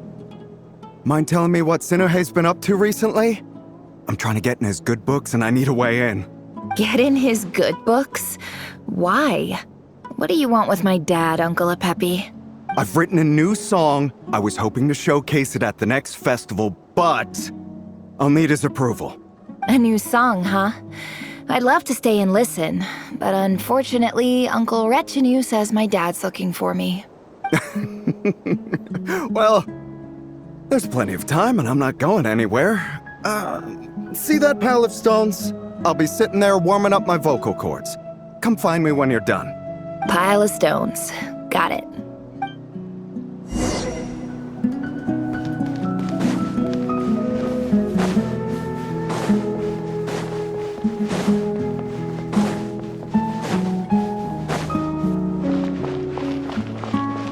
Hi, Dad. Uncle Retinue said you were looking for me. Ah, there's my little princess. If you'd gotten back just a little sooner, you could have shared the spoils of war with me. Spoils of war? Who were you fighting against, Dad?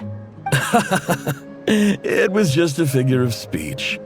The aftermath of a sandstorm is no time to be waging war. I was talking about our war against thirst. I went out to fix our water supply problem, and now I'm back. Which means... We have a well again! That's right. I found a new one and brought back as much water as I could carry. It should last us for a good while. If it wasn't for these blasted sandstorms, our wells wouldn't be caving in. You wouldn't be spending all your time out searching for new water sources. As the chief of our tribe, I'm supposed to be leading us out of hardship and poverty, onto better things. You know how prosperous our ancestors were. I've told you all the stories. And look at us now. Squeezed into these hovels. No one would choose this, if it wasn't for the endless wars over the years. But things are looking up. I started working with some folks from the academia a few months back. They gave me some contacts in return for my assistance in the desert. So you're the academia's helper now? Special ambassador, they call it. Think of it as a partnership. It's nothing bad, okay? We've been isolated here in the desert for too long. Seeking opportunities elsewhere is the best thing for us, and the fastest way to progress. So, do you get anything good out of being a special ambassador? Of course. My luck's improving all the time. One day, I swear I'm gonna lead us out of this place. We'll find somewhere new. Somewhere better.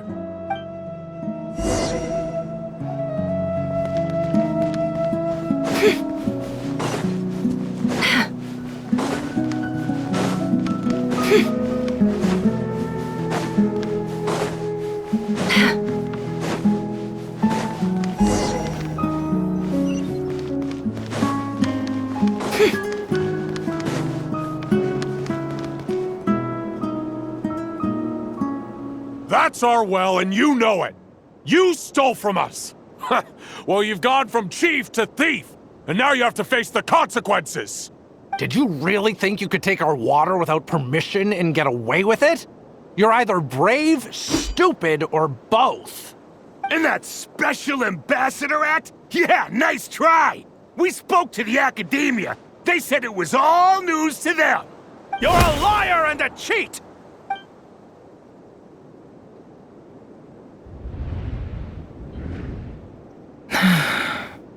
I heard Yehuda gasp, but I don't blame her.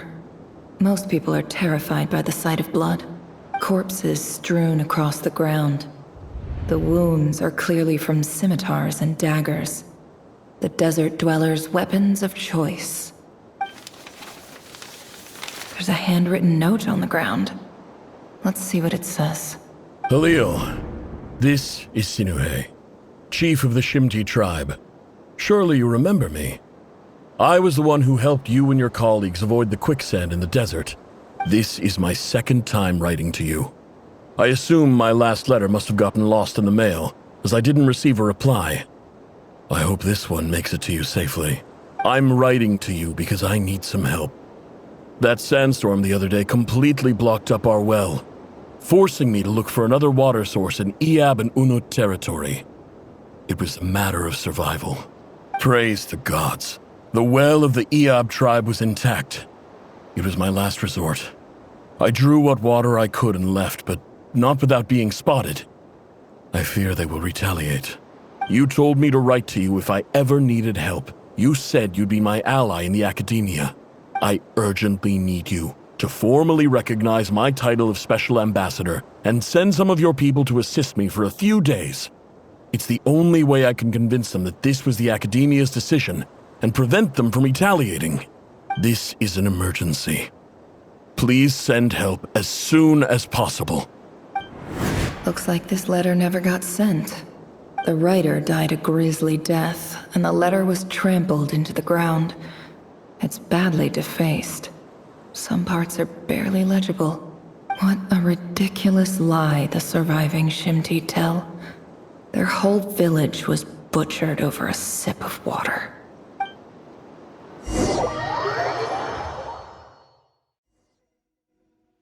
Ah, officer. Welcome. Welcome to our humble village. I thought you would at least have the courtesy to provide some respectable libations. This is the finest wine Aru village has to offer.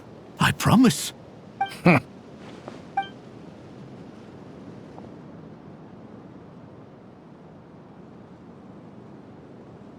The Academia has agreed to reserve a single space for a candidate from your village. But I remain skeptical of this entire endeavor. I highly doubt anyone in this desert possesses serious academic potential. Please, have faith. If not in us, then in our god. The child we found shows great promise. I beg you, take her away from this place. Give her a chance. Don't let her talent go to waste. I don't recognize her. New arrival? She showed up here a few days ago and we took her in. She's a really bright kid. Please help. I'm begging you. So, where are you from? Nowhere special. Just a sand dune. What about the rest of your family? How many of you are there? Just the one. It's only you? Correct. So, no brothers, no sisters, no mother or father? Any who have slept on a bed of sand, I call my brothers and my sisters. Apart from that, I have no family. All right. Get over here. Sign your name on the form.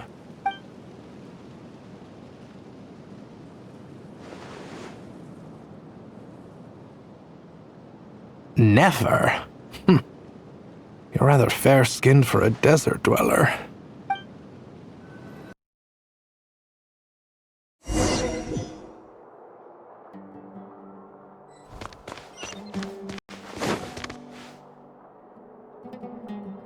Nefer, this term's assignments have been issued already. Please read through the materials thoroughly, conduct your own additional research, and then write an essay on the topic. Yes, Professor, I'm aware. I just had a couple more questions I wanted to get your perspective on.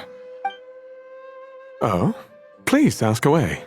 Well, I saw the other students' problem sheets, and I couldn't help but notice that my assignment is much easier than theirs. Do you really think I'm a weak student? A weak student? Goodness, no. Quite the opposite. You have a sharp mind, almost too sharp. I think what you're saying is, a weak student wouldn't have noticed the discrepancy. And if they did, they certainly wouldn't complain about the lighter workload. You see, sharp as they come. You see things the way they are, and I'm sure you know why they're like that. Because of where I come from. Because I'm different. I'm sorry, Nefer. I don't like it any more than you do. It's just... Anyway, you said you had a couple of questions? What's the other one? I wanted to check... If someone sent me a letter to the academia, where do I go to collect it? Ah, your family wrote to you. Well, as long as they put your name on the envelope, someone should hand it right to you. Not exactly. It's not even a recent letter. I was just curious where the mail would end up if no one collects it. The house of Dana, I expect. I know there's a box for unclaimed mail somewhere in there, probably sitting on a shelf. Whatever you're looking for, that'd be the place to start. Okay, got it. Thank you, Professor. Oh, don't mention it. Honestly, I feel like I failed you. I'm supposed to be your teacher, but I haven't taught you anything. Hey, don't say that. You're a great teacher, and you do your best for all your students. But the rules are the rules. You're not allowed to teach students like me. It's not just the academia either. The whole world bends over backwards for the successful and leaves the losers to suffer and die. Oh, my dear child. Don't tell me you've given up on life already. I haven't. I just think that if you want to make it in this world, you have to find a way to become successful.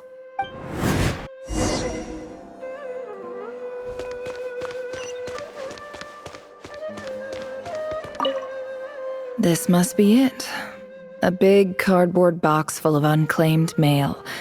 And probably some letters that ended up here by mistake, too. Let's take a look.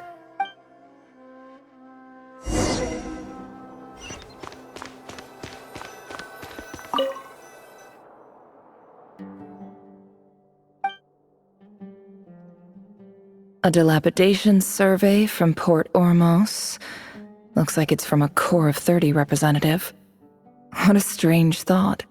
A bunch of mercs losing sleep over rundown buildings. This one was never even opened. I guess the recipient didn't care what the Core of 30 had to say about anything. Who was it addressed to? I don't recognize the name, but it must have been a Ksharawar professor. This one is addressed to the Immorta Sage. The title is Changes Observed in Satyavada Life Symptoms. Why do all these letters read like full-blown dissertations? Guided by the incense, we became lost somewhere in the forest. All the barriers between levels of consciousness disappeared as our minds soared around in circles, looking for a branch to seek refuge on. In clinical terms, these symptoms fit the description of incense poisoning. The Immorta Darshan strictly prohibits the use of hallucinogenic substances, but I believe there are still people getting away with it. For example, my neighbor who always breaks out into song and dance after using incense. This seems like something the academia would want to know about. Why wasn't it collected? Wait, what's this written on the back? It's so small. The note says, "The sender authored this letter while under the influence of mushrooms. I would send it back, but no return address was provided. Stamped by the Grand Conservator of the House of Dana."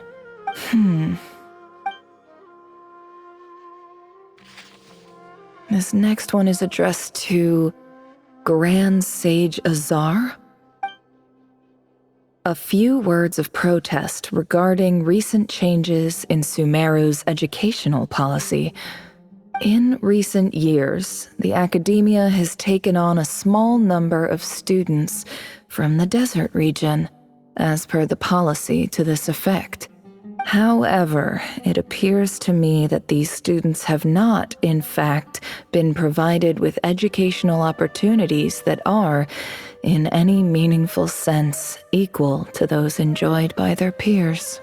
As well as receiving dumbed-down assignments and perfunctory tutoring, they do not even have full access to the Akasha system. Education is the fundamental purpose of this institution, which should go without saying in a nation whose founding virtues are knowledge and wisdom. I ask you, is the lip service we pay to the policy of education for desert students truly the standard of pedagogy to which the academia aspires? As Grand Sage, policy decisions are your prerogative, but do not forget your roots. You and I were once students too, as was everyone else in this institution. I do hope you will give some serious attention to this matter. I encourage you to discuss issues like this with myself and others, and listen to some alternative opinions. Great letter. Shame it didn't get to where it needed to go. And the sender is... Sage Cyrus of Spontamod. I didn't realize anyone else even knew how bad students like me have it in this place. So this is where letters from the Sage of Spontamod end up? Nice one, Grand Sage. Really enlightened leadership. Whatever. This isn't what I came here for. Moving on. I'm not exactly holding out hope that a letter sent from the desert would even make it here. But if it did, where else would it end up if not in this box? I can't believe how much discarded mail there is. Must have been years since someone last went through it all. And this is just one box. The whole House of Dana is boxes on shelves. I don't believe for 1 second that any human being has sat down and read through all the documents in this place. Who has that much free time on their hands?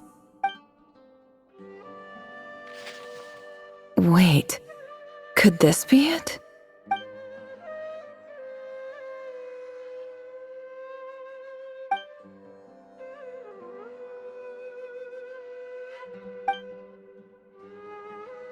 Greetings, Halil. My name is Sinuhe, chief of the Shimti tribe.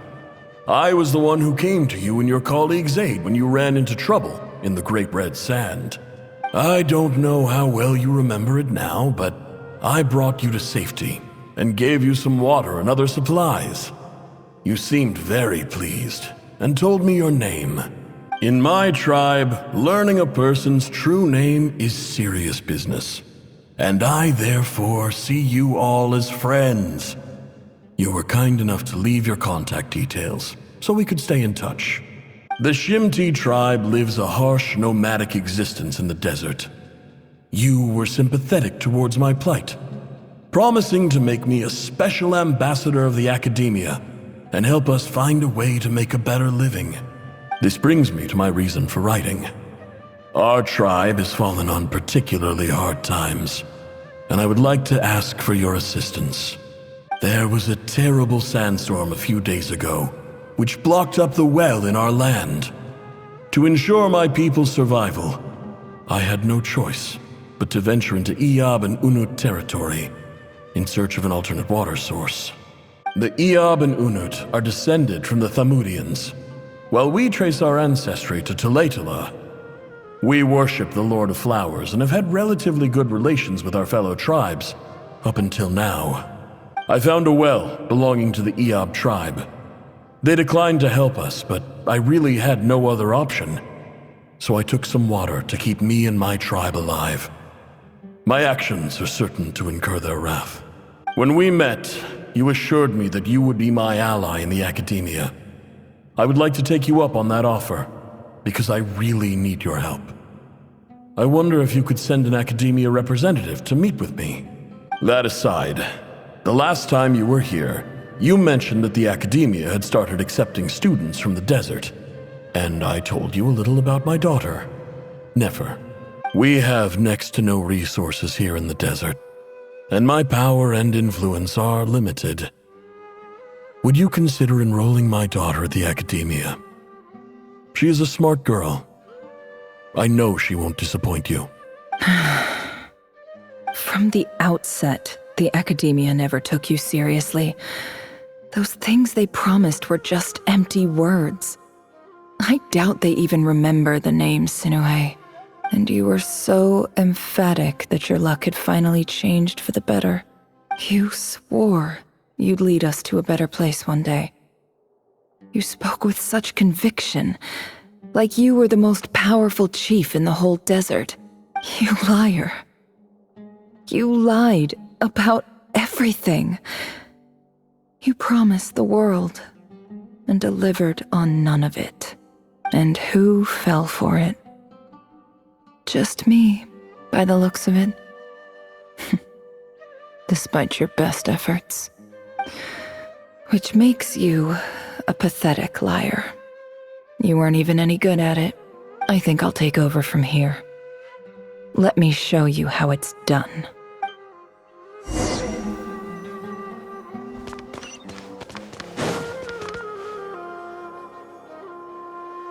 I just came to say goodbye. Thanks for everything you've done for me in my time here. Nefer? You packed your bags. Where are you going? I'm quitting. Something's come up in my hometown. Gonna head back and deal with it. Huh? But this was a hard-won opportunity for you. You know that better than I do. It was. But it doesn't matter. I have more important things to deal with and they can't wait. Oh, and I didn't want to overfill my bags, so I left some incense on your desk. What's wrong?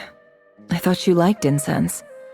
Although, I did read somewhere in the House of Dana that it has hallucinogenic effects. Don't use it all at once, alright? Isn't this the stuff you brought from your hometown? You're just letting me have it? But you said it's a rare and valuable commodity. Yeah, about that. I lied. It's not rare at all. There's this bunch of ruins near my hometown that are practically overgrown with this plant. It's not worth much. Keep it, it's fine. But Nefer... Alright, that's all from me. You take care.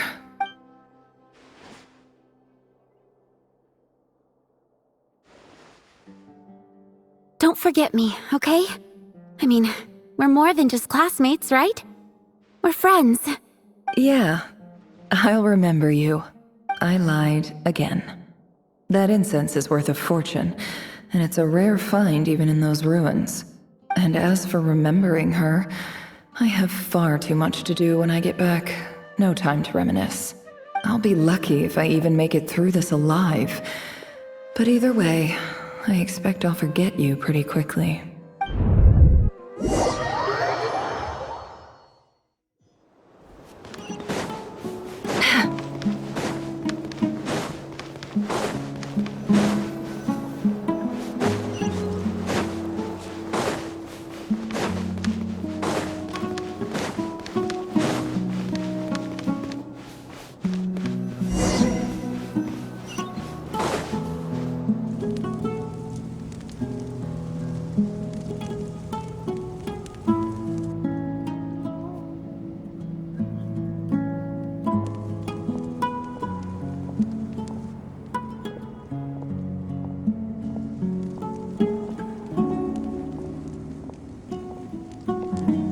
It's a pleasure to meet you, Mr. Arif.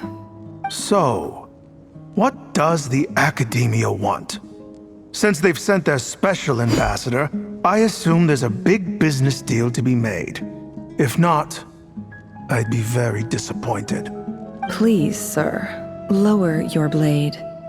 You're lucky I'm the one they sent. Not all special ambassadors share my admiration for the Iab people.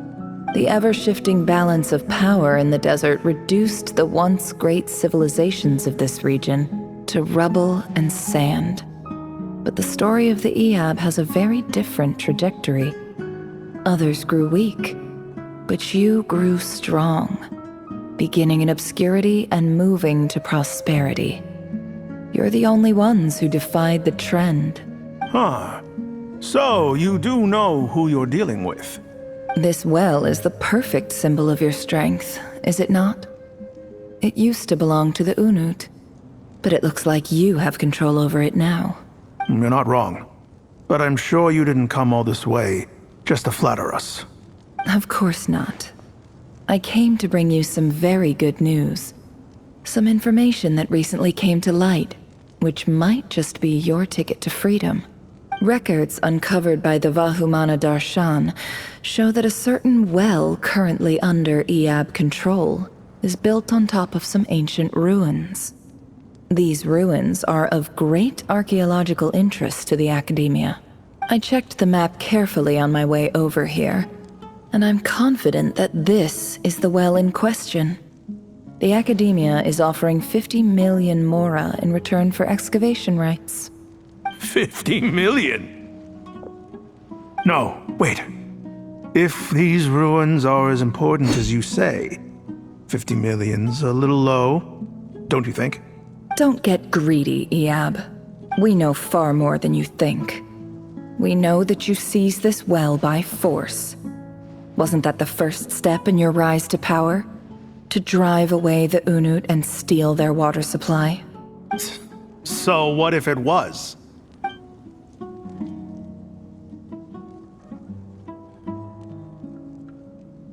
Don't worry.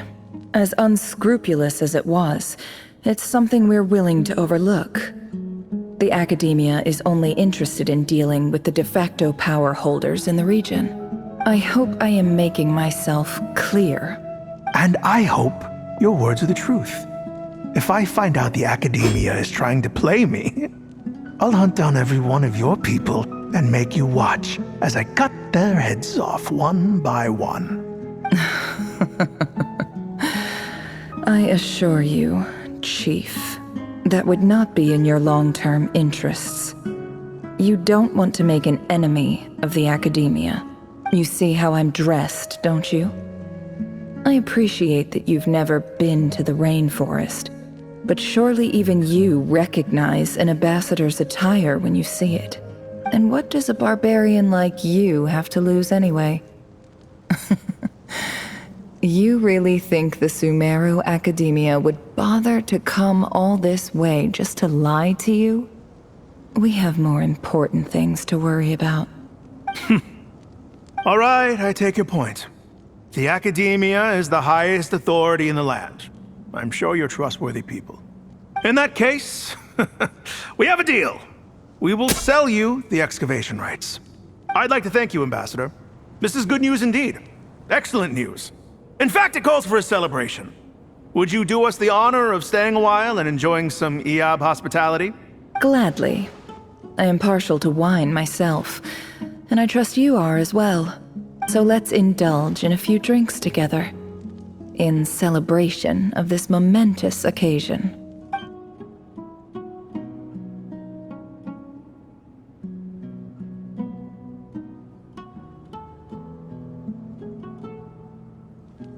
Chief! Chief, it's an emergency! It's the Unut. They've taken the well. What? Well, don't just stand there. Take it back. Yes, Chief. I have every confidence in the Eab's military superiority, and yet... What is it? The Unut's response was alarmingly fast. The day after we reach a deal, they seize the well. This can't be a coincidence. Perhaps there is a traitor in your midst. I don't think so. I am obliged to remind you, Chief, that the Academia will only deal with the de facto power holders. If you cannot regain control over the well, I'm afraid you won't see a single mora of that 50 million. No! Please, Ambassador, just give me some time. I swear the Unut will not get away with this. That well is ours, and so is the mora. Glad to hear it. I will wait here for an update. If there is a traitor, I will find them. In the meantime, make yourself at home. I'll report back as soon as I have an update. Much obliged. Wow. All it took was a few words and I've got him wrapped around my finger. What an amazing feeling. So, in summary, Ambassador, the Academia would rather negotiate with our tribe instead of the Eab, yes? The Eab are ruthless murderers who don't listen to reason. And now they have the gall to interfere in our research projects in the desert region. So let me ask you, Chief. If you were the Academia, what would you do? Kill them all, of course. Precisely. The Academia does not tolerate those who stand in our way. The Eab have held back our academic pursuits for too long, and our patience is wearing thin. At the same time, there is simply no way that the Academia can be seen to be intervening in desert affairs. I'm sure you understand where I'm coming from. We have our own rules out here.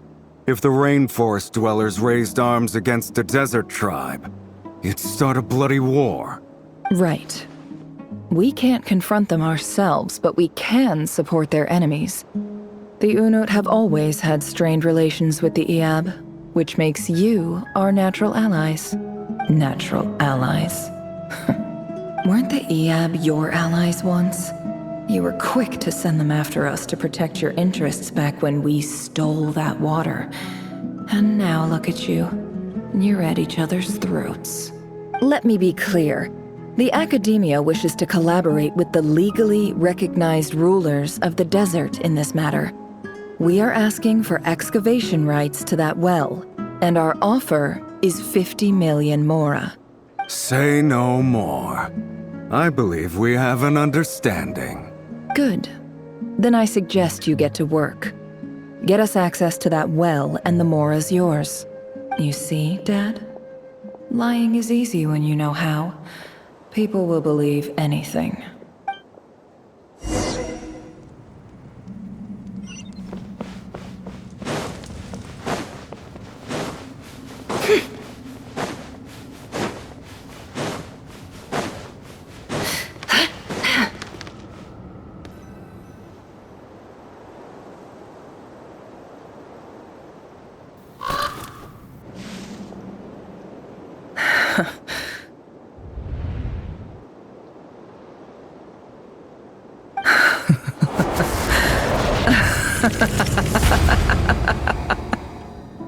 Look at yourselves.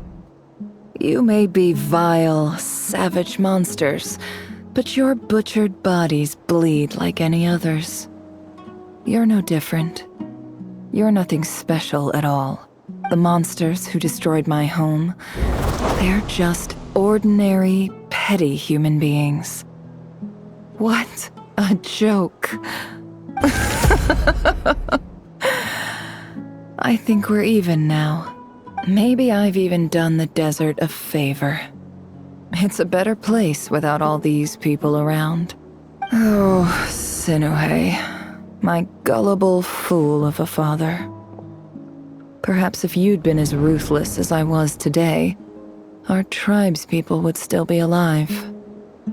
In this dog-eat-dog world, a chief needs to be tough to survive. But you couldn't do what had to be done. So I did it for you. Nefer, it's okay. All of this is in the past now. I believe I remember you promising to remain silent. Yeah, but even so... Yehoda, is there anything you can do to ease the tension? Alright, time for a sharp turn onto a completely different topic. So, anyway, that's enough of that. When are we getting out of this place? Feels like we've been walking forever. I'm getting pretty tired. Oh, Lauma, you tired? Yes. If we can find somewhere to sit down, I could certainly do with a rest. It's not far now. There should be a temple just up ahead. Yes. Really? A temple? That's where this story ends? I guess that's how things go in the desert. Desert dwellers can never escape their destiny. Or so everyone says. I never wanted to believe it, but looking back now, I'm as desert as they come. You mentioned a temple.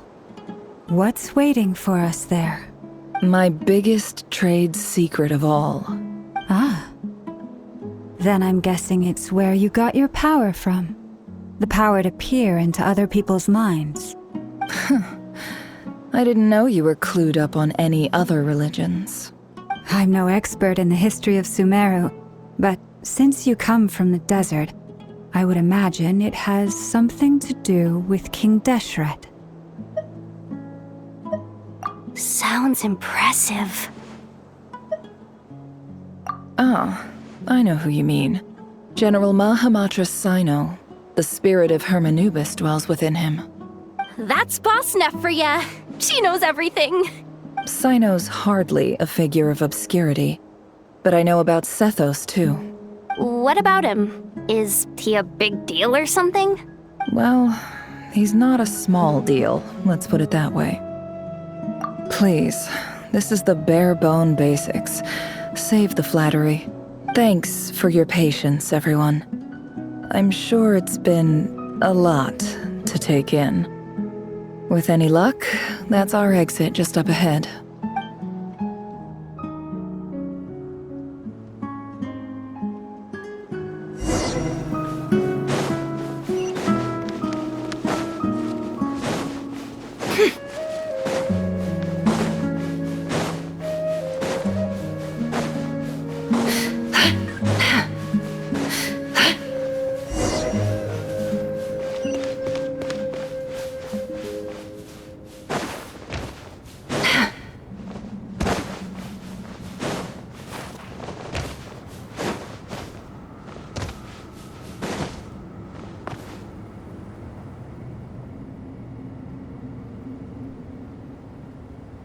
Uh-oh. Uh-oh. Uh-oh. I'm totally out of my depth here. I don't have anything to add about any of this stuff. Like, look at that statue, for instance. I want to do the whole name-dropping, this girl knows her stuff thing too, but I've never seen anything like it before. A statue with the head of a bird. That's Thoth, the Ibis King. One of the 7 pillars of King Deshret. The legends say that he, the Crocodile King, and the Goat King were the 3 retainers of King Deshret. Let's take a look.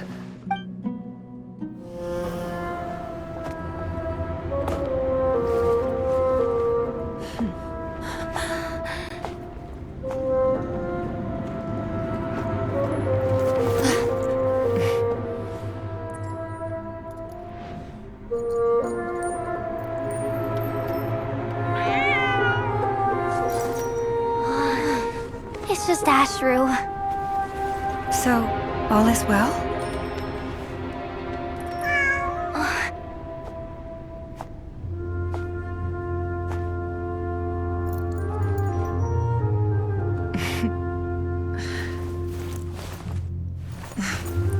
Typically speaking, at this point, the world disintegrates. Then we find ourselves back in the outside world. Besides, these are my memories. There's nothing to fear. You're sure? Of course. It's almost over.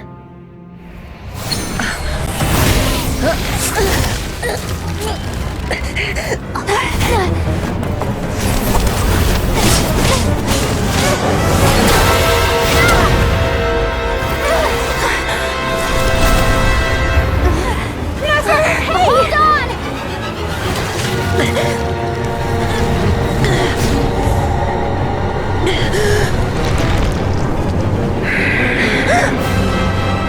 Knowing too much is always a death sentence. Speak for yourself.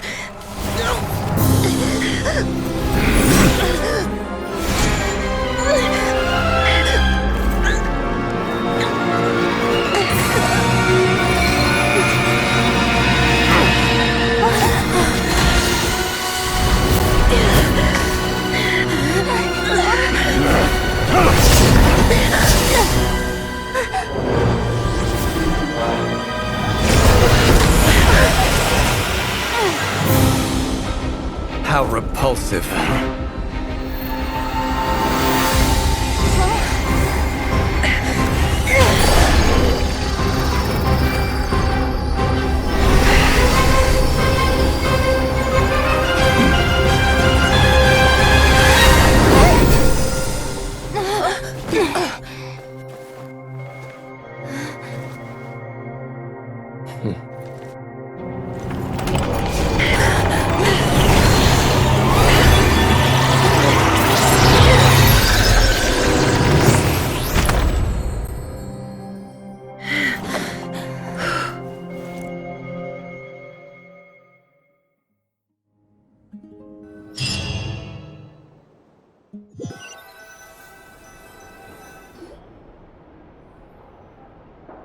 Timed that pretty well, didn't I? It's okay. I'm just glad no one was hurt. Paimon noticed you doing something too, Dainsliv. Were you helping get them out? Of course. When I asked Nefer to conduct this investigation, I was not naive to the dangers involved. I had a duty to ensure your safety. Good to know your sense of justice is still intact after all these years. I take that to mean that you saw the truth. That comes as a great relief. I certainly did. And thanks to your help, I also managed to trap Rerir inside the chess set. Whoa, really? How'd you manage that? Well, to be honest, I sensed that something was wrong long before we made it to the temple. By using this fragment to probe into Rerir's past, well, the monster formerly known as Rerir, it seems I alerted him. I was tracking him, then he caught on and started tracking me too. Can't say I'm surprised.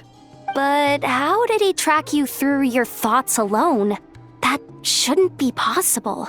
Rerir was a secret agent who reported directly to the Vinster King. He is an expert at finding a trail and hunting down his pursuers. No wonder. He infiltrated the chess set, read my thoughts, and built a new virtual chess set inside of it. That's why we weren't able to leave at first. Speaking of your chess set, it's quite a remarkable item. Would I be right in thinking you have some connection to King Deshret? You overestimate me. I only have a connection with one of his underlings, the Ibis King. You all saw how this came to be. A long time ago, The Iab massacred my tribe, the Shimti, in our home village. A few years later, I enrolled in the academia, where some new information came to light. The Unut and the Iab fought a bitter battle over the rights to a well, all for the sake of a non-existent 50 million mora.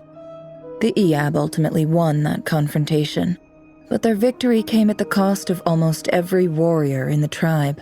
The final blow to the Iab came at the victory feast, when an Unut assassin beheaded their chief right before my eyes. The remaining Iab fled and have been scattered to the winds ever since. Having gotten my revenge, I returned to my hometown, where to my surprise, the nearby temple was still standing. There it was, seemingly immune to the relentless hostility of the desert, while my tribal home lay in ruins. As I stood there gazing at the temple, I noticed a cat just outside.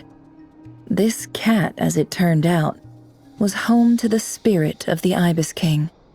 He led me to a gate deep inside the temple, and there he made a deal with me. This chess set is my gift from the Ibis King. The chessboard within is made to the same specifications as the one in the mausoleum of King Deshret, and represents his power of piercing analysis. With this chessboard in its container, I gained a certain ability to perceive hidden secrets. Now, you could conclude that the Ibis King simply wanted to give the people of this world the power to seek the truth, but I don't believe that's the full story. Every god plays favorites. Their hearts are as fickle as any human's, full of secrets, perversions, egotistical tendencies. But precious few gods are willing to admit this. It is the same with all powerful forces, including fate itself. Their gaze falls preferentially upon a select few. As you rightly point out, this is an act of favoritism. If you're alluding to the Abyss, then yes, I agree. Gather the others. It's time to share everything I've learned.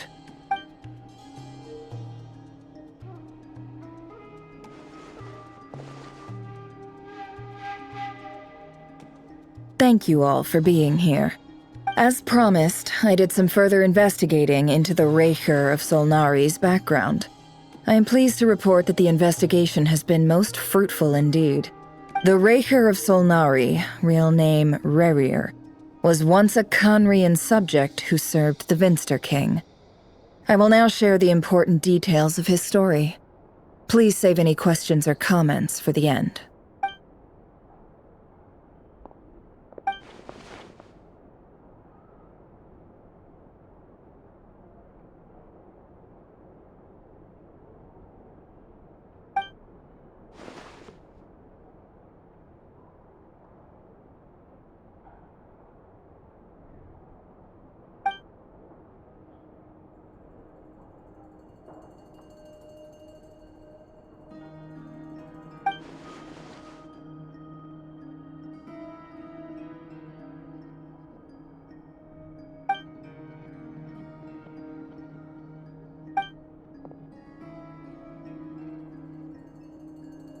So that's why he's so obsessed with the moon.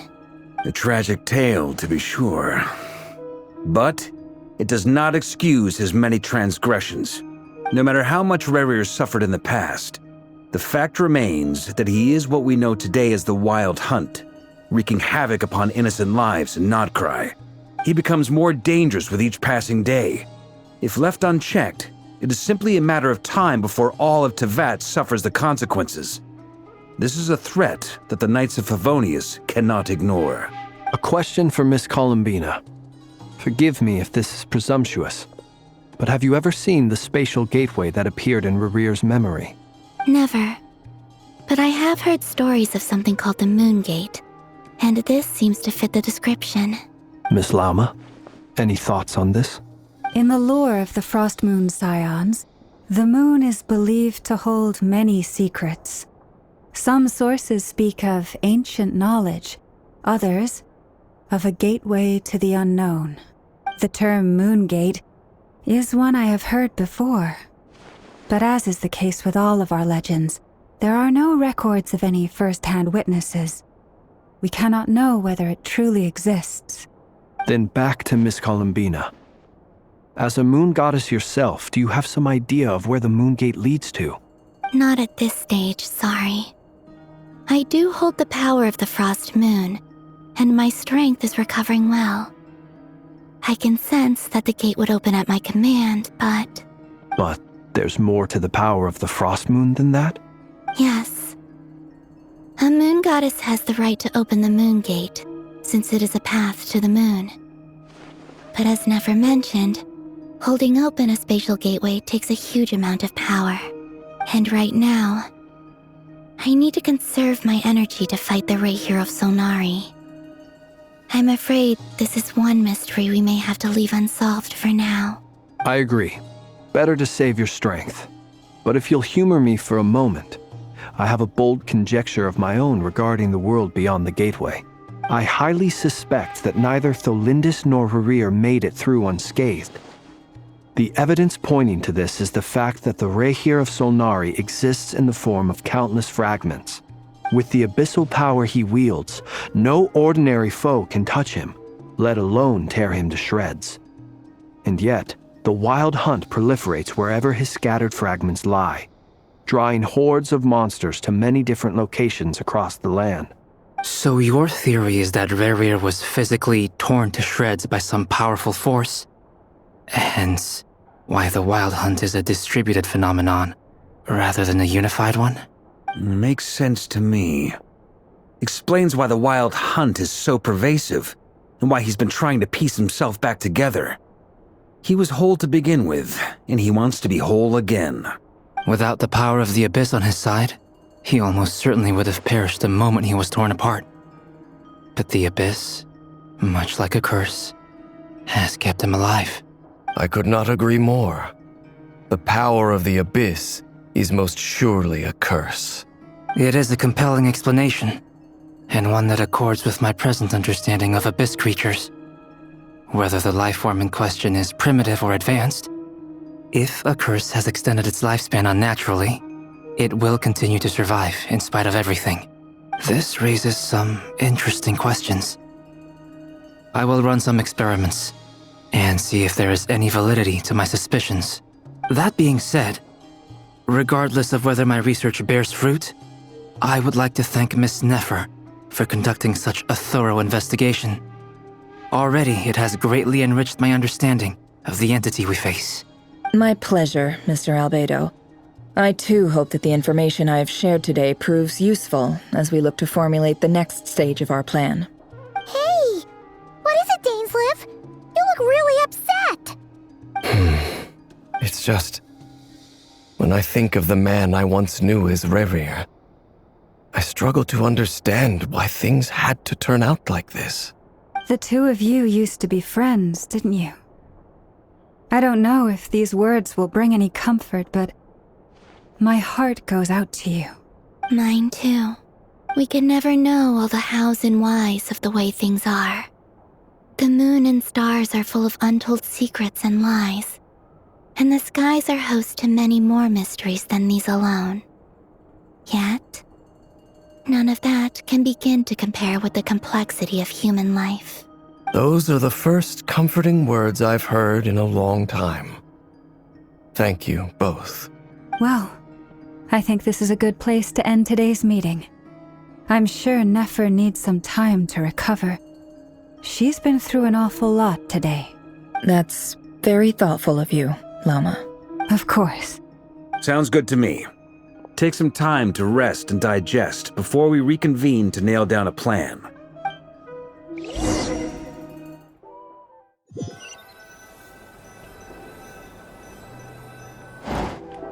Hey, is this a bad time? Hope I didn't kill the conversation. Nice room. Oh, I'm not coming in, though. Why not? It's just a hotel room. If it's all the same, I'll just stay out here. I might not look the part, but I'm technically a knight. Barging into people's private quarters isn't the kind of thing we do.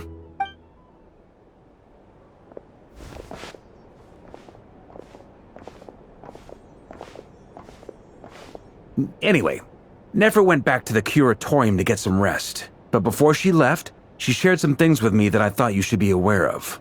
Firstly, although she managed to trap the Raker of Solnari inside her chess set, there's no guarantee that the power of the Ibis King is any match for one of the 5 sinners. Their powers are beyond our comprehension. It's only a matter of time before he finds a way to break out.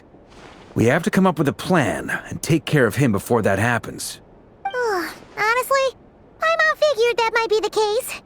So, how long have we got? Well, I asked her that same question. She talked for a long time, but for the most part, it seemed like she was trying to convince me how precious her chess set is. What a long and storied history it has. It felt like some kind of sales pitch, you know? The kind where you end up handing over Mora against your will? Anyway, after all that, she finally answered the question. 2 days, at most. 2 days? Holy moly! Can we even recruit enough help in that time? That remains to be seen. Which brings me to the second issue. Dainsleif is obviously conflicted about this whole thing. But given how little time we have, there's no way we can pull this off without his help. You have some history with him, right? Do you think maybe you could talk to him for us? Great, I appreciate it. All right, on to item 3. So, Albedo, Durin, and I put our heads together and came up with a plan. Can't promise it's gonna work yet, but at least it's a start. We figured we'd bounce the idea off you first.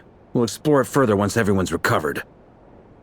Oh, Paimon's dying to hear this. All right, so here's what we're thinking.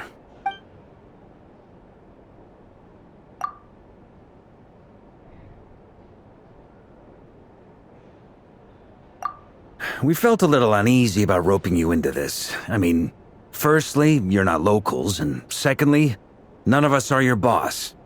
You're well within your rights to refuse if you so choose. Roping us in? Why would you even say that?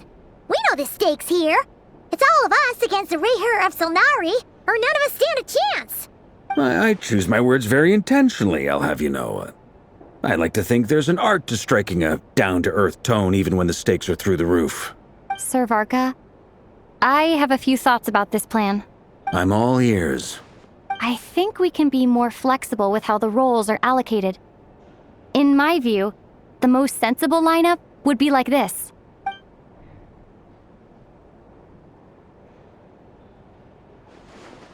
I see your point, yeah. But if that's how we're going to approach this, you'd better make sure you're ready. To be clear, I don't doubt your abilities. Far from it. I just want to make sure. Are you really willing to take all this on? I want to do everything within my power. The Raher of Solnari is a truly fearsome opponent, and if I do my part, it'll greatly reduce the risk for everyone else involved. Well, that tracks with what I've heard. Jean's mentioned in her letters that you're so diligent it's almost abnormal. As in, most people weigh up the risks and rewards in situations like this. But you seem to just march towards danger without a moment's hesitation. Of course, everyone appreciates a fearless pioneer. But all that aside, I'm the Grand Master of the Knights of Favonius, and you're our honorary knight. I want to make sure your courage doesn't come at the expense of your safety. Thank you, Sir Varka. I should be the one thanking you. It means a lot to have you on board. I'll give some serious thought to your suggestions.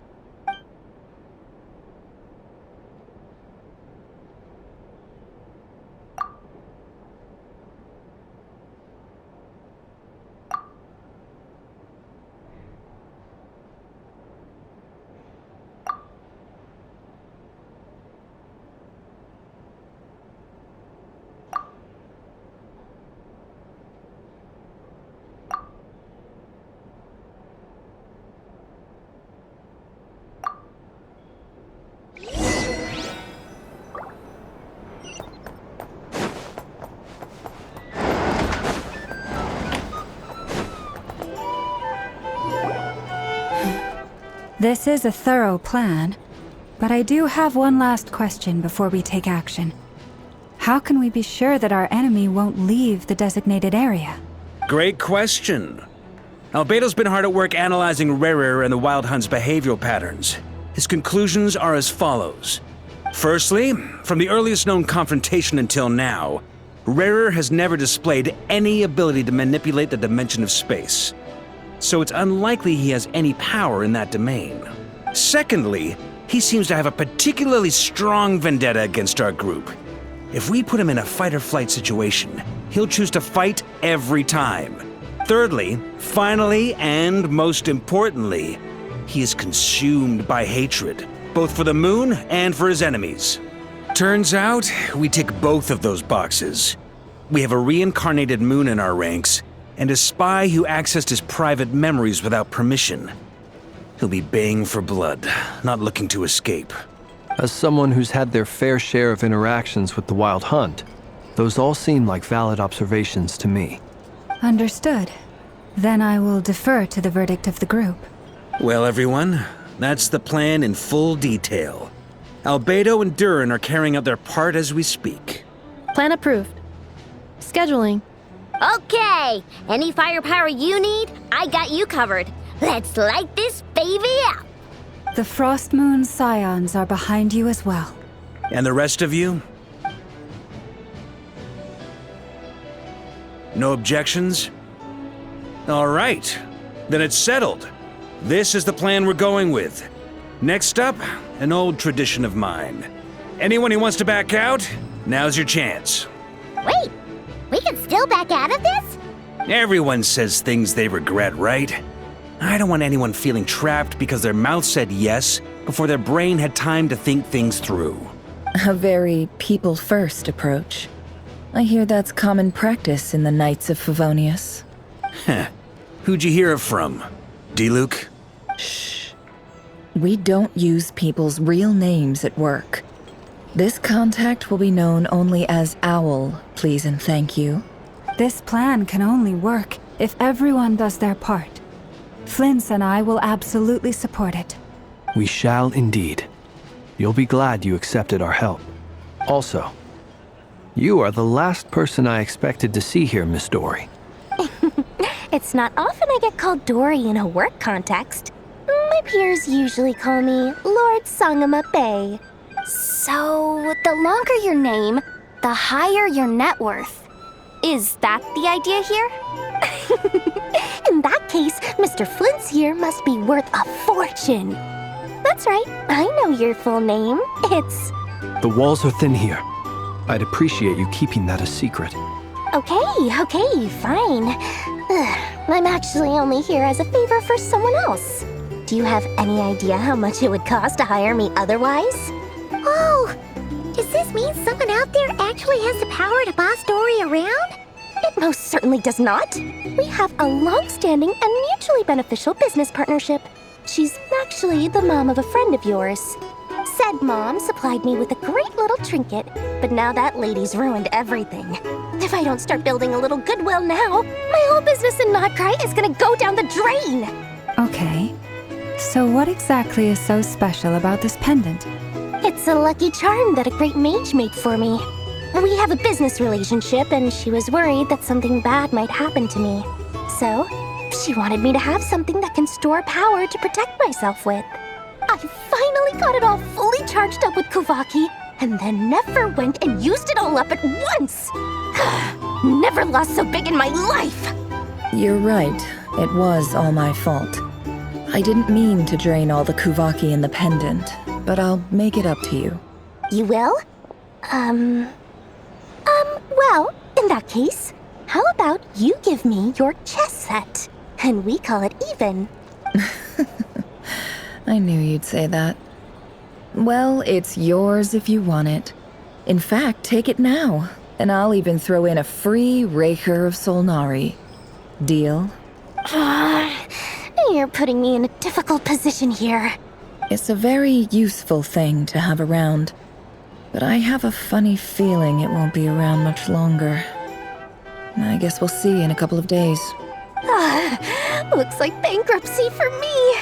Hey, don't be so pessimistic. See this through and you never know. You might find a new business opportunity on the other side.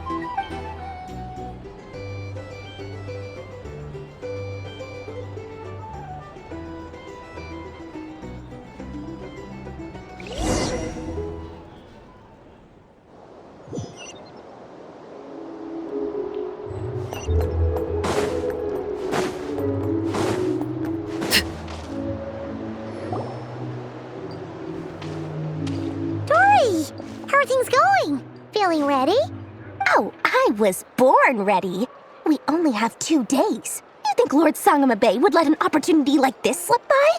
Don't forget, when something's in high demand, the people with the goods on hand get to charge the highest price of all. Even higher than the sellers taking advance orders. Ta-da! See? It's right here. Ah, it's so pretty. Did you make it? No, I have a supplier.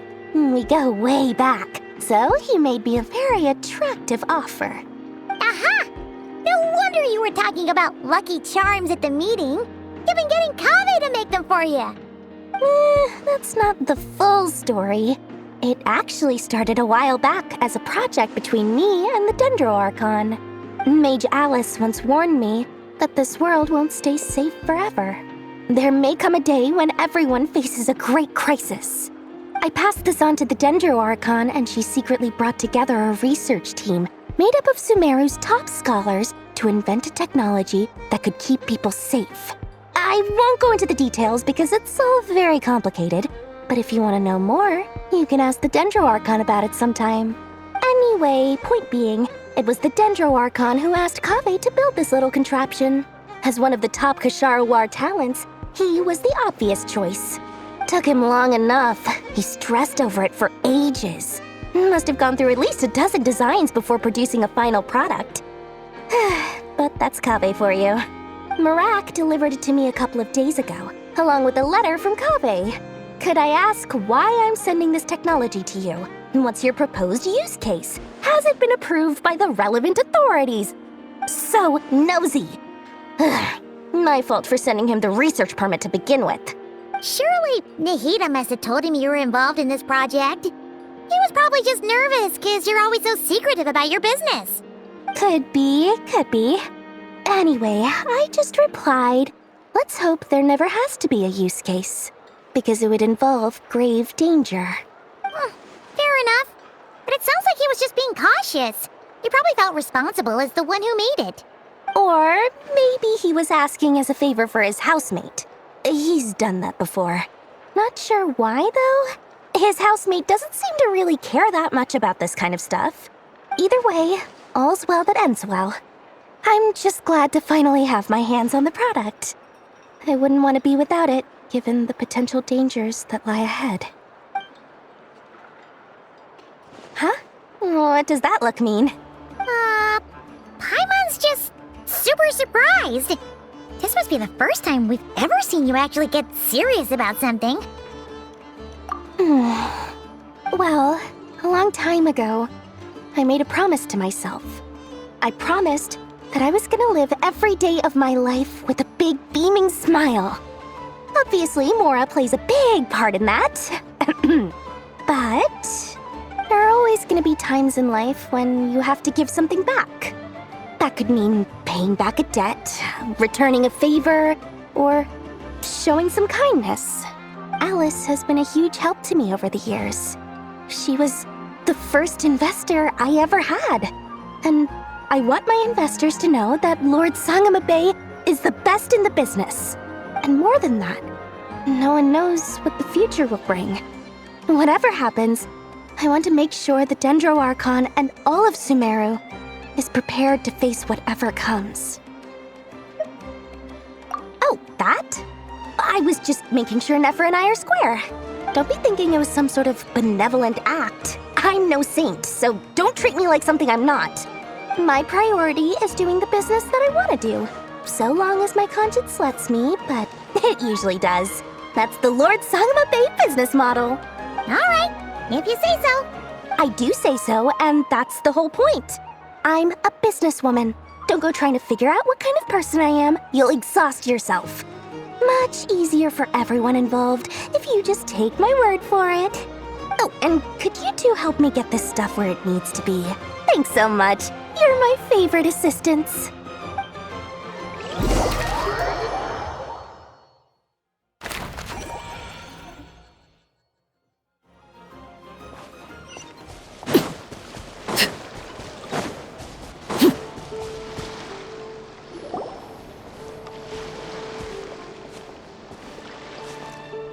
Traveler, Paimon, it's good to see you.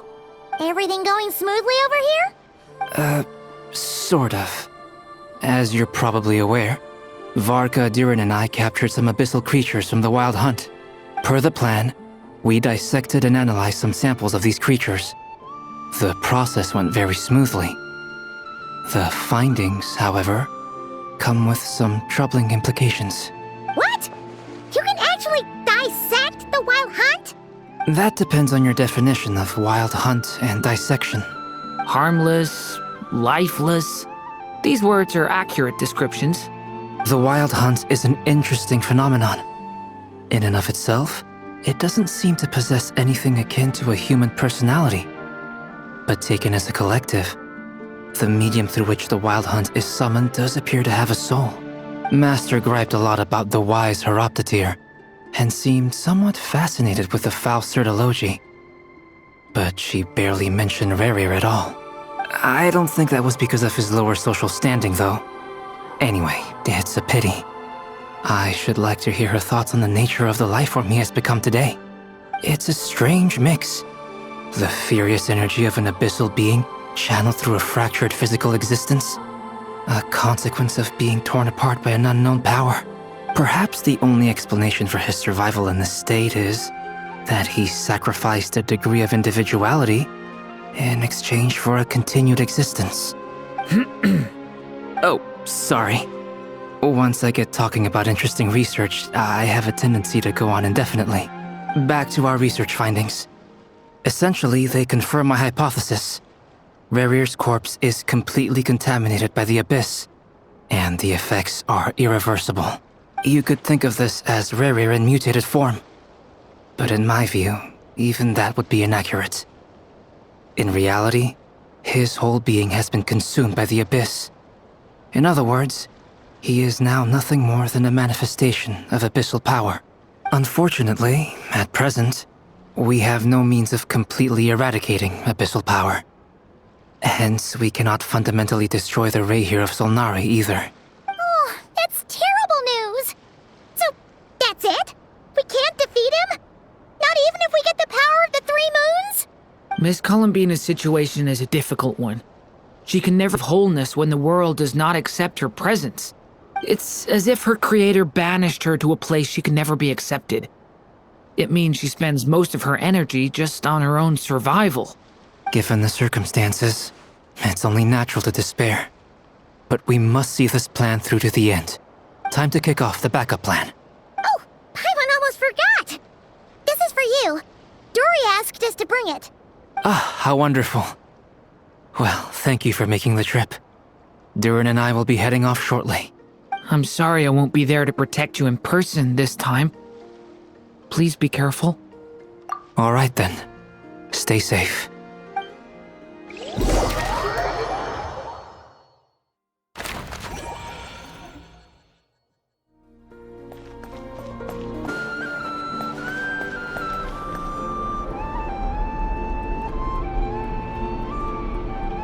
Miss Lauma, is everyone here?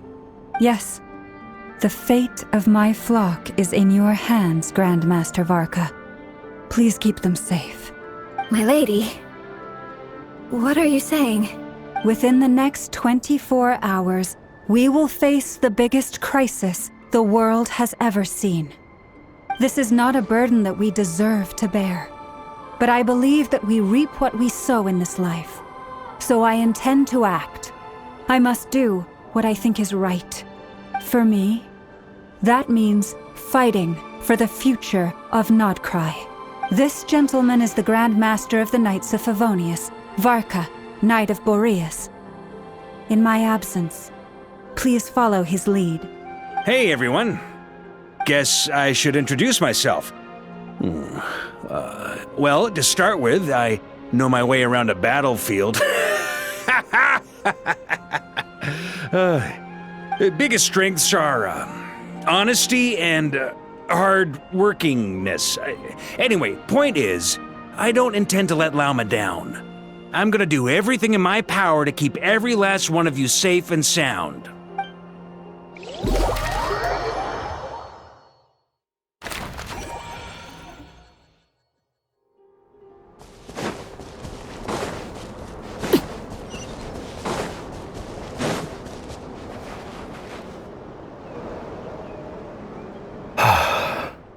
something on your mind?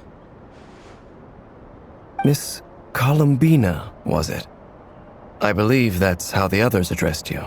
That's right. Names are funny things. Have you always been called Dainsleff? Yes. I take it your own name has a more complicated history. I have a different relationship with names than other people. To be honest, I'm not even sure that Columbina is my name. At least, not in the same way that Dainsleff is yours. But it's what everyone calls me, and I go along with it. A lot of my life has been that way. I get so used to things that I forget to question why they are so. I never used to think much about where names come from, or what they mean to people. Maybe something's wrong with me. You're different from other people. I sensed it the first time we met. You're more perceptive than most. I'm sure your long life and rich range of experience explains that. Do you ever find yourself missing Conria, Mr. Dainsleff? Difficult to answer. I have dreamed of the past many, many times. Sometimes I'm fighting tooth and nail. Other times I'm lying on the ground, defeated. I don't recall any happy moments from that time. It has been too long. Is that because hatred survives longer than love and affection? That would not be for me to say. I make no excuses for the grudges I bear.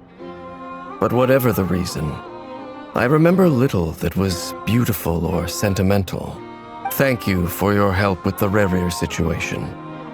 Without your efforts, I never could have learned the hidden truth of his story. You're welcome. I know he's your friend. Friend? He betrayed me. And I never really understood what he was going through in life. Some friendship, that is. Okay. So, do you plan to fight him with us? You see, you're torn. Now you know what really happened. You see the things he's done in a new light. I need some time.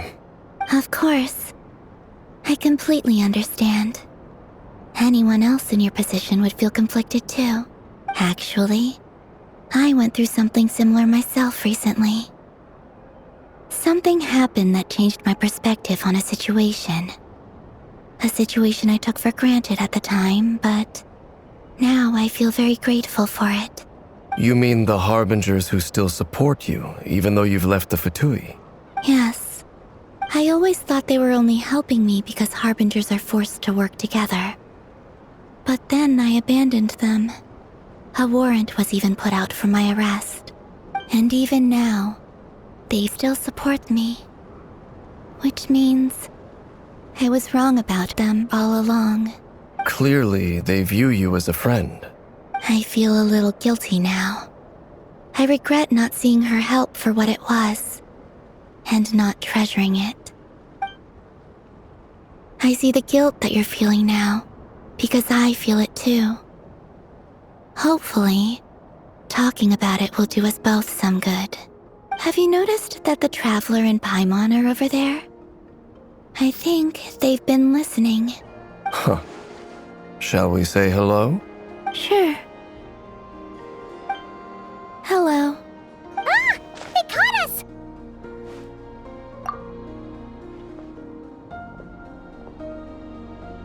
I apologize for making you worry. No doubt you wish to know where I stand on the plan to take down the Recher of Solnari. I'm afraid I need a little time, but I will seriously consider joining you. You will? Oh, thank you so much! Everyone will be so grateful to hear that! They needn't be. This was something that I was going to have to face up to eventually. That doesn't matter to them. They're grateful to you regardless. You can't control their gratitude, so just accept it. And then, have a think about whether you're willing to join us.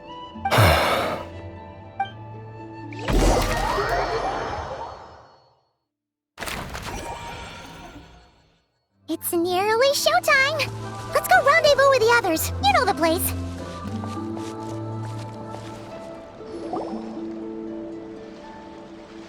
Ah, you're earlier than I expected. Hey, Flints! Been waiting here long?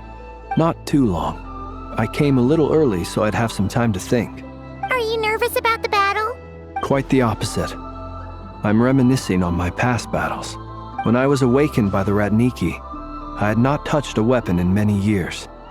I felt like the battlefield was not where I belonged. But after waging war against the Wild Hunt for so long, I came to realize something. A life of absolute peace is simply not a possibility for me.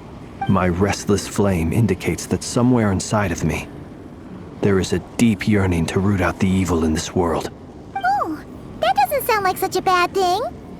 Well, in the past, when I was a Fae whose primary concern was hibernation, it was hardly ideal. But it certainly serves me well here in the present. And I am delighted to be able to join forces with you in this endeavor. Looks like I'm not the first to arrive. Ah, Miss Lauma. Did you sleep okay last night? I struggled to settle down at first, because of the nerves. But don't worry. I got enough sleep in the end. I'll be just fine. Please, I'm just doing my part. Nefer! Over here! Aino asked me to relay a message. She said Nefer will be on high alert and keep a close watch over all secondary districts where defense is required, providing support as necessary. Meanwhile, Aino herself will provide range support to us directly, using her latest invention. Excellent. My thanks to all involved. The chess set's looking a little unstable. It won't hold him much longer. We should be prepared to engage at a moment's notice. No sense sitting around waiting. Let's make the first move while we still have the option. I agree. Paimon, find a safe hiding place. Got it! Be careful, Traveler! I will.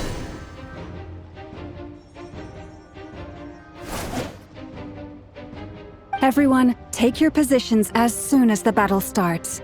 Every ounce of strength we have in our bones, let us bring to this fight. Ready? Let's go. I've seen all your futile ploys before. You have become the authors of your own demise. I wouldn't be so sure about that. You are merely a moment of sport before I tear down the moon.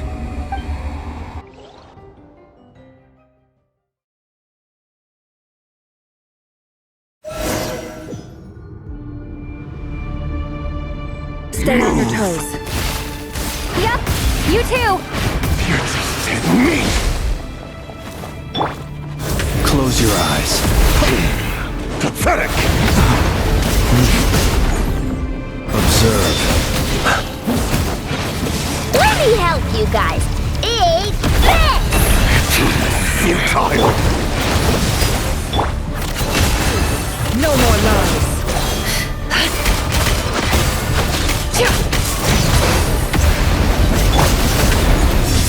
The moonlight betrays you. Be silent. To dust.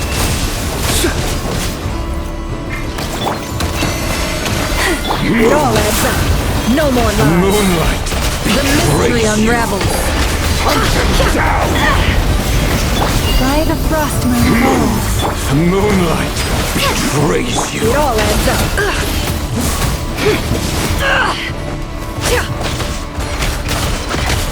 Lush as the moon. Close your eyes. Observe. Night falls. Close your eyes. Be silent. Moonlight to betrays you. No more lies. It all falls into place. The deception ends here. Pathetic! For the everlasting forest. Branch into song. Observe. Down! Close your eyes. It began with the moon, and so shall it end. The moon will protect you. The moonlight betrays you.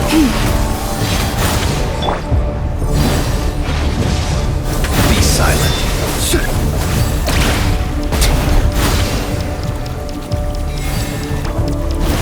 Do you see? Observe. From here, when will it be as you foretold? Moonlight betrays you.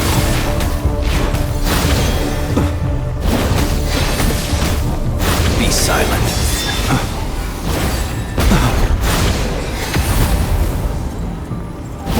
Your foul spirit is not welcome here.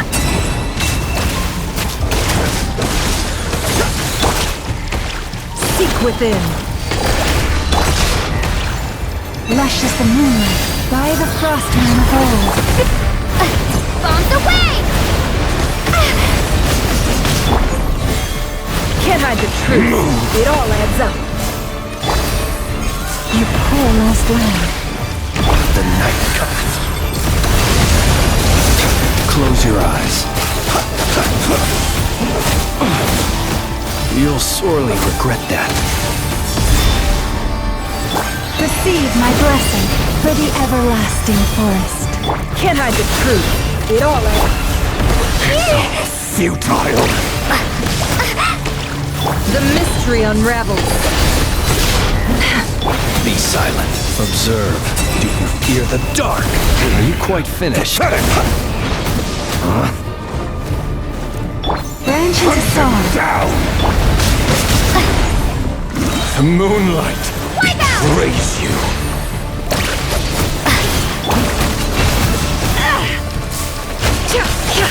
The moonlight betrays you. To hunt him down.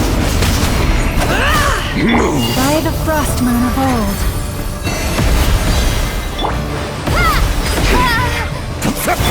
Steady now. Be silent. Are you quite finished? Close your eyes. The moonlight Fear the dark. futile. Seek within.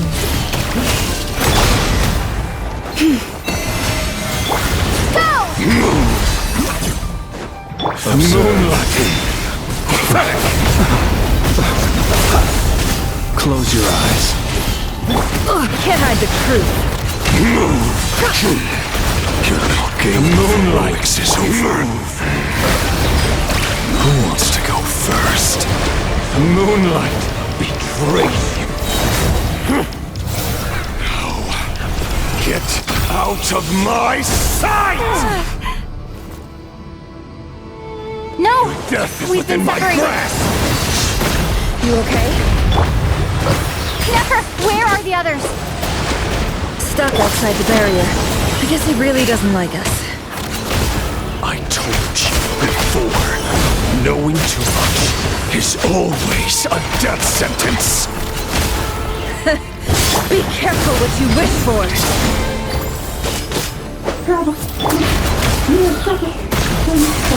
Lala! Can you hear me? Silence. Voices are gone. But at least I know they're still there. We need to focus. Stick to the plan. Remember my most important task. Just find him. If I can solve him long enough, Destroyed. then he will come. Reborn.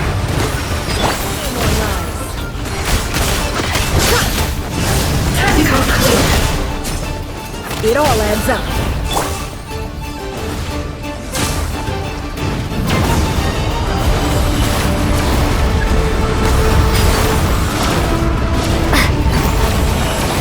I've got this.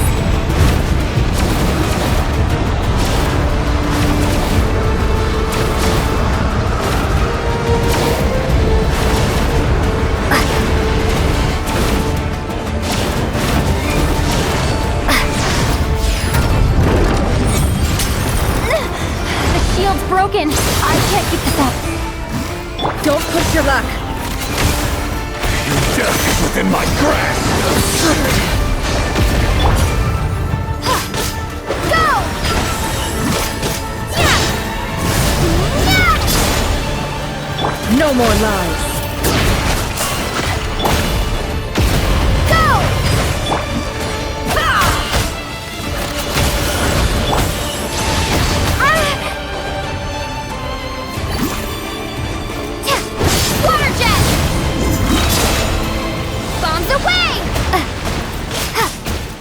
It all adds up. Run or to hide. How much power will it take? Go! Seek within.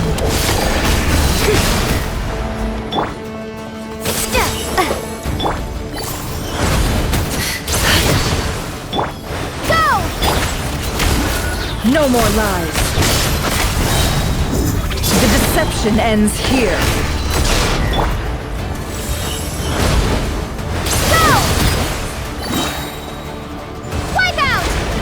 It all adds up. How unfortunate. Let's see what you're made of. Let's see what you're made of.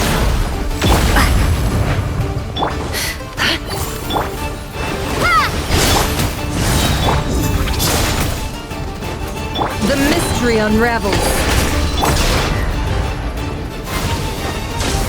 Can't hide the truth.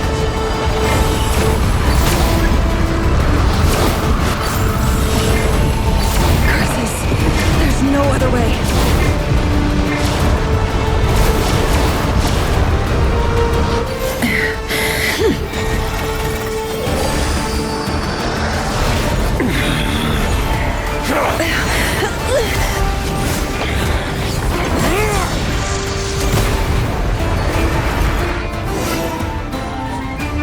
The only way to defeat Rarer is to borrow his own power.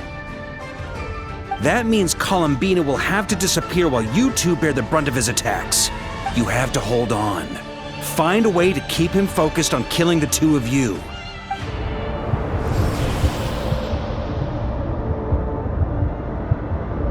Nefer! Your eyes are bleeding. Soon you will be powerless to resist. And then, I will reduce you to dust.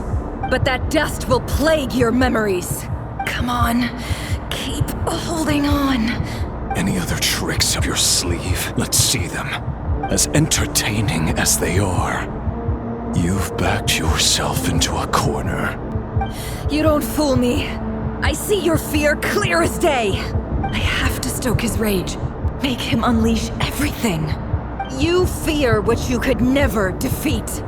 You fear the thought of never being able to save your beloved. You cannot win the fight against fate, Rarer! Is that what you think? Well, now it's your turn to feel afraid!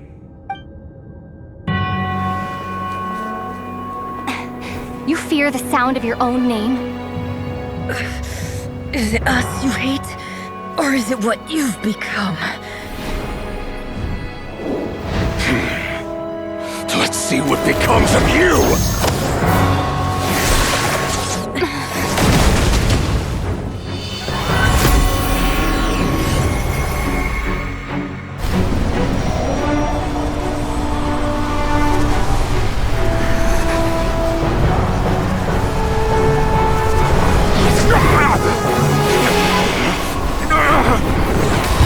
What's happening? That power... I've seen it before!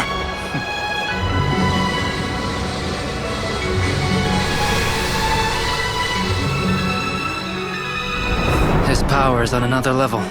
We'll need to use an alchemical array to convert his power into a usable form. Then quickly channel it into Columbina, rendering her powerful enough to compete with him.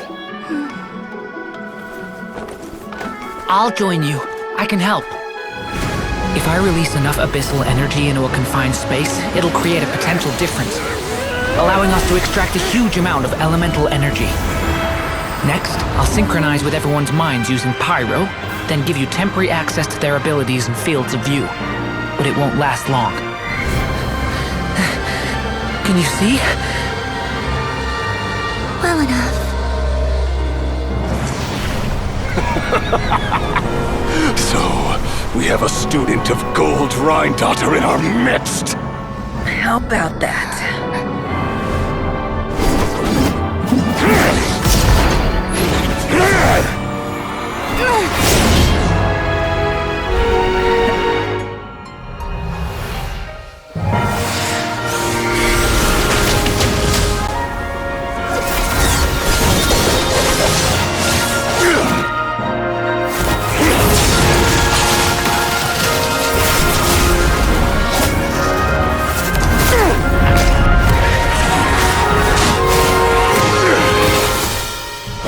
You use my own power against me?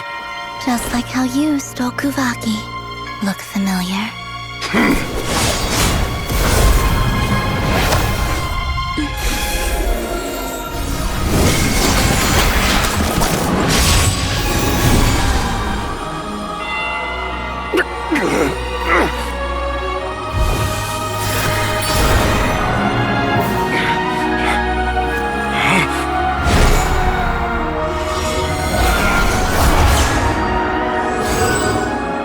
Don't you realize?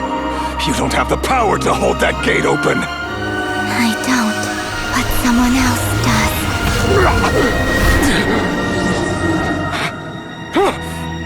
Goodbye, Rerir.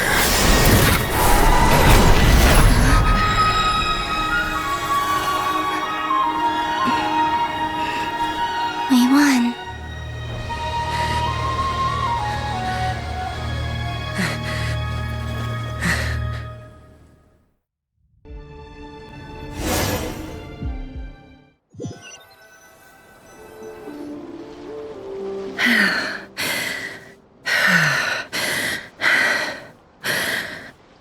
Nefer, how are your eyes?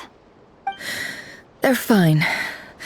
Apart from the blindness, of course. It's not too late. Let me handle it.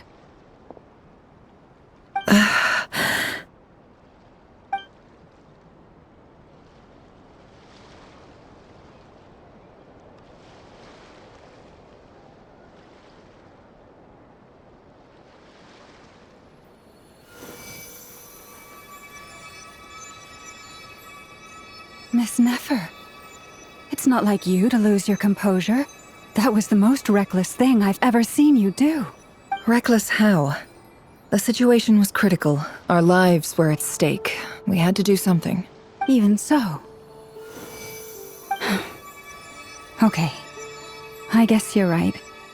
Under the circumstances, it was a wise decision. You traded your eyes for an incredible victory. In business terms, I suppose that's a huge return on investment. I'd be hard-pressed to argue otherwise. Still, I don't like this outcome, and I don't want you to lose your sight for good. People suffer when they make sacrifices they shouldn't have to make, whether that means faith, strength, or in this case, your ability to even see. I had hoped you could win without sacrificing so much as a single hair on your head. Thank you. Really. All done. Don't try and open your eyes just yet. We'll see how you're doing in a couple of days. Until then, please follow your recovery plan to the letter. I'll send full details through Yehoda. For now, just get yourself home, relax, and rest. My dear friends, we have fought bravely and achieved a spectacular victory. A dark cloud has been lifted from the skies of Nod-Krai. All in this land will be grateful for what you have done.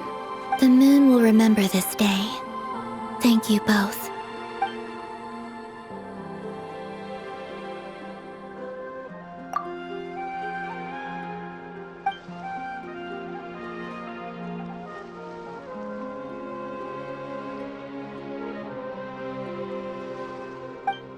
There's something I want to let you know. What is it? When Durin connected everyone's minds so I could access their powers, I also felt everything they felt. And since Nefer's eyes were injured, my eyes are hurting now too. Hold on. Let me try. I only feel the pain. There's no actual damage. I just thought I should tell you. You're right. There's no damage. That's a relief. But I must say, I'm surprised to hear the Kutar share something like this with me. In the past, you never used to open up about yourself. Things are a little different now from how they were. I'm learning to share how I truly feel with my friends. Friends? You have no idea how glad I am to hear that.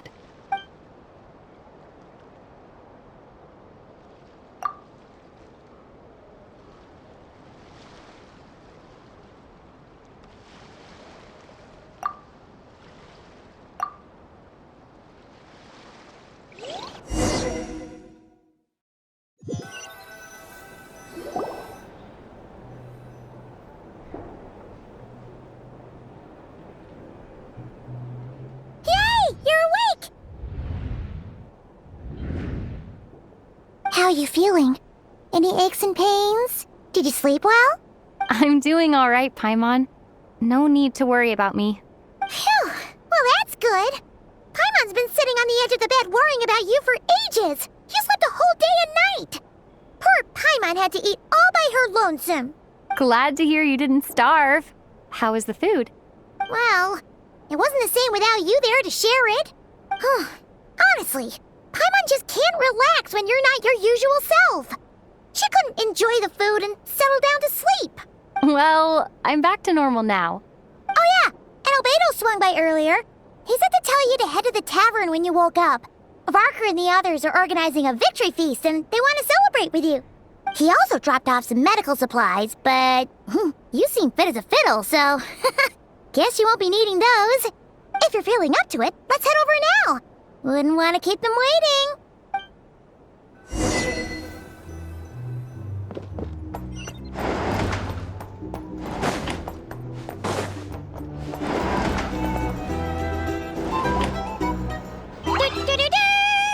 We're here! What, Traveler and Paimon? Perfect timing! We were literally just saying how there's no way we're holding this victory feast without you. Any longer, and we would have postponed it till tomorrow. How are you feeling today? Much better, thanks. Don't worry about me. Relief to hear it. If that changes, just let me know. Happy to check you over at any time. Yep, we're here for you. Anything you need, just let us know. Oh wait, where's Nefer? How are her eyes doing? Nefer's right over there. I'm sure she'd love to catch up with you.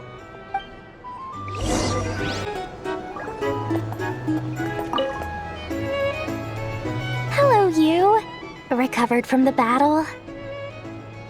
Come on, what do you mean? Of course I'm gonna ask. I care about my friend's well-being. And we are friends, aren't we? Get yourself a drink, you've more than earned it. In fact, today, your drinks are on me. Lord Sangamabe's got you covered. Wow, really? What about Paimon? Has she earned it too? Has she? Please? Well, you haven't been through quite as much as the Traveler, but... what the heck, sure. Yay! Wow! Drinks on Dory! What a historic day. Hey, keep your voice down, or everyone else is gonna want in too. You... Have you heard anything I've been saying recently? Doing business in Nod-Krai has been an absolute nightmare. If I'm buying for everyone, I'll... Okay. Paimon will speak more quietly. Jeez. That's more like it.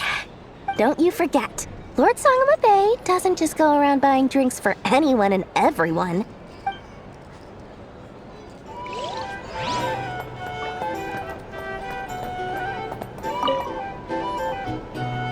I thought of 1,000 ways to congratulate you, but now you're here, words are failing me. The honorary knight stuns them speechless once again. Well said. The honorary knight showed us all how it's done. The other knights tell me that Mondstadt was the first stop on your journey. All of us are truly delighted to count you as our friend. I'd like to thank you for supporting the Knights of Favonius, and also for helping us save Nod-Krai. Nonsense! Of course I'm gonna mention it. This is more than just business. It's a relationship. And there can be no relationship without showing gratitude where it's due.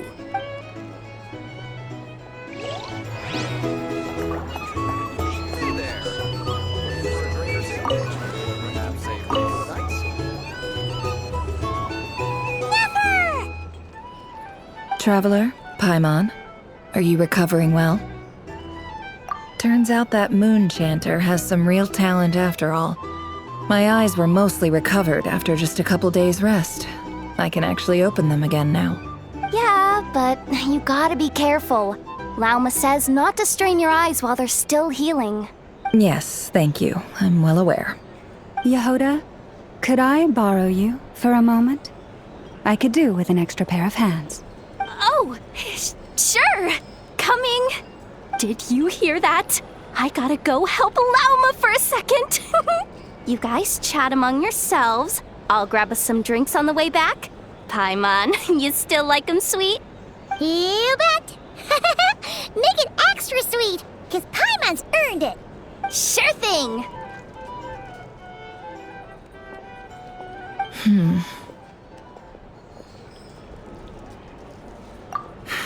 The Raker of Solnari. Kind of a snake, don't you think? No, definitely a snake.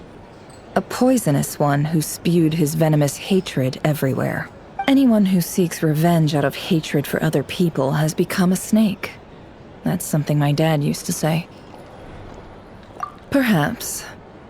I'm sure it sounds like a very wise and open-hearted perspective to your ears. But me? I think hatred is a perfectly justifiable emotion. What else is left when everything you depended on in life gets stripped away? Something's gotta fuel that drive to keep on living.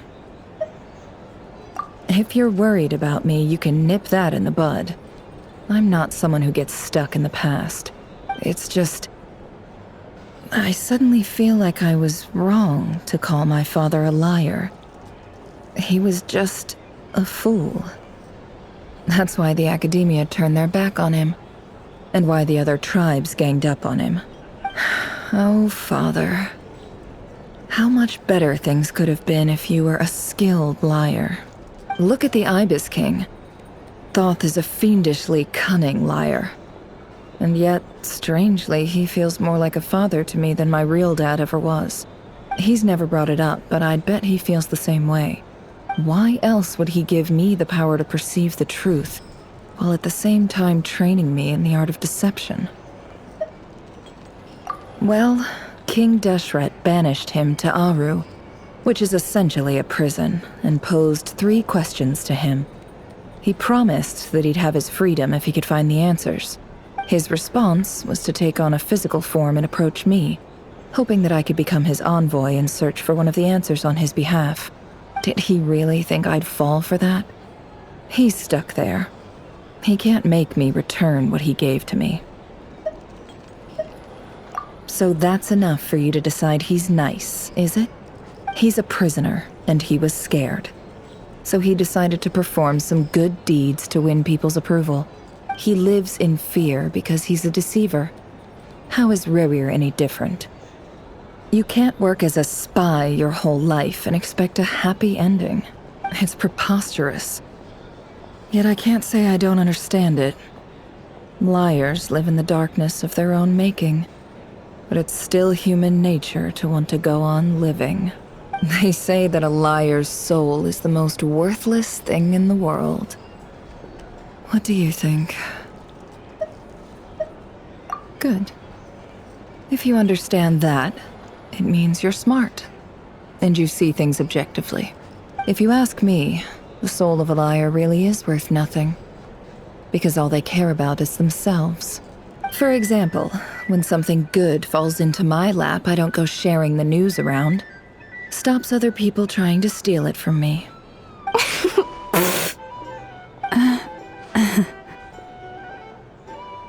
So be it. They have sharp ears. I can't keep anything from them. Oh, is that what it looks like?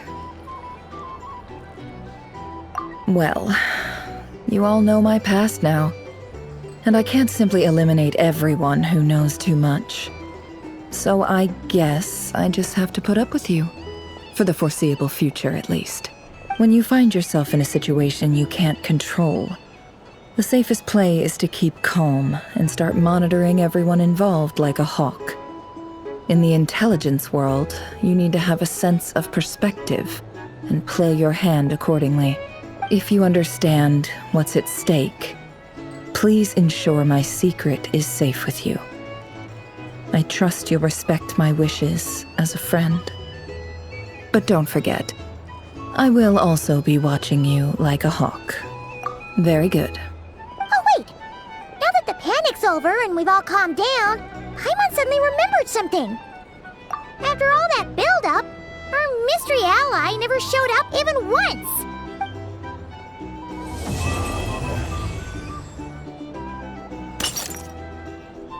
Huh? Am I imagining things?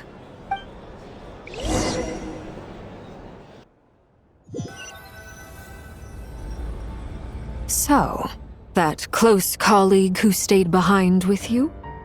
What's he been up to recently? Don't know, don't care. I get more normal human interaction from hanging out with Bosco too than him. Although, now you mention it, he hasn't bothered me in a while. I wonder if... If he's disappeared without a trace, it's the biggest gift he ever gave to the world. But I somehow doubt that's what's going on. He won't lie low forever. So we'd better stay on guard.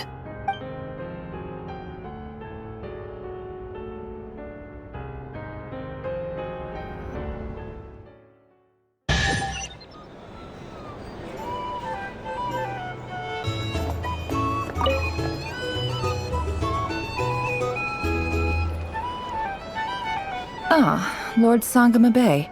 How lovely to see you. I must thank you for the device you provided. It was an enormous help. Would I be right in thinking that it was developed by the Academia?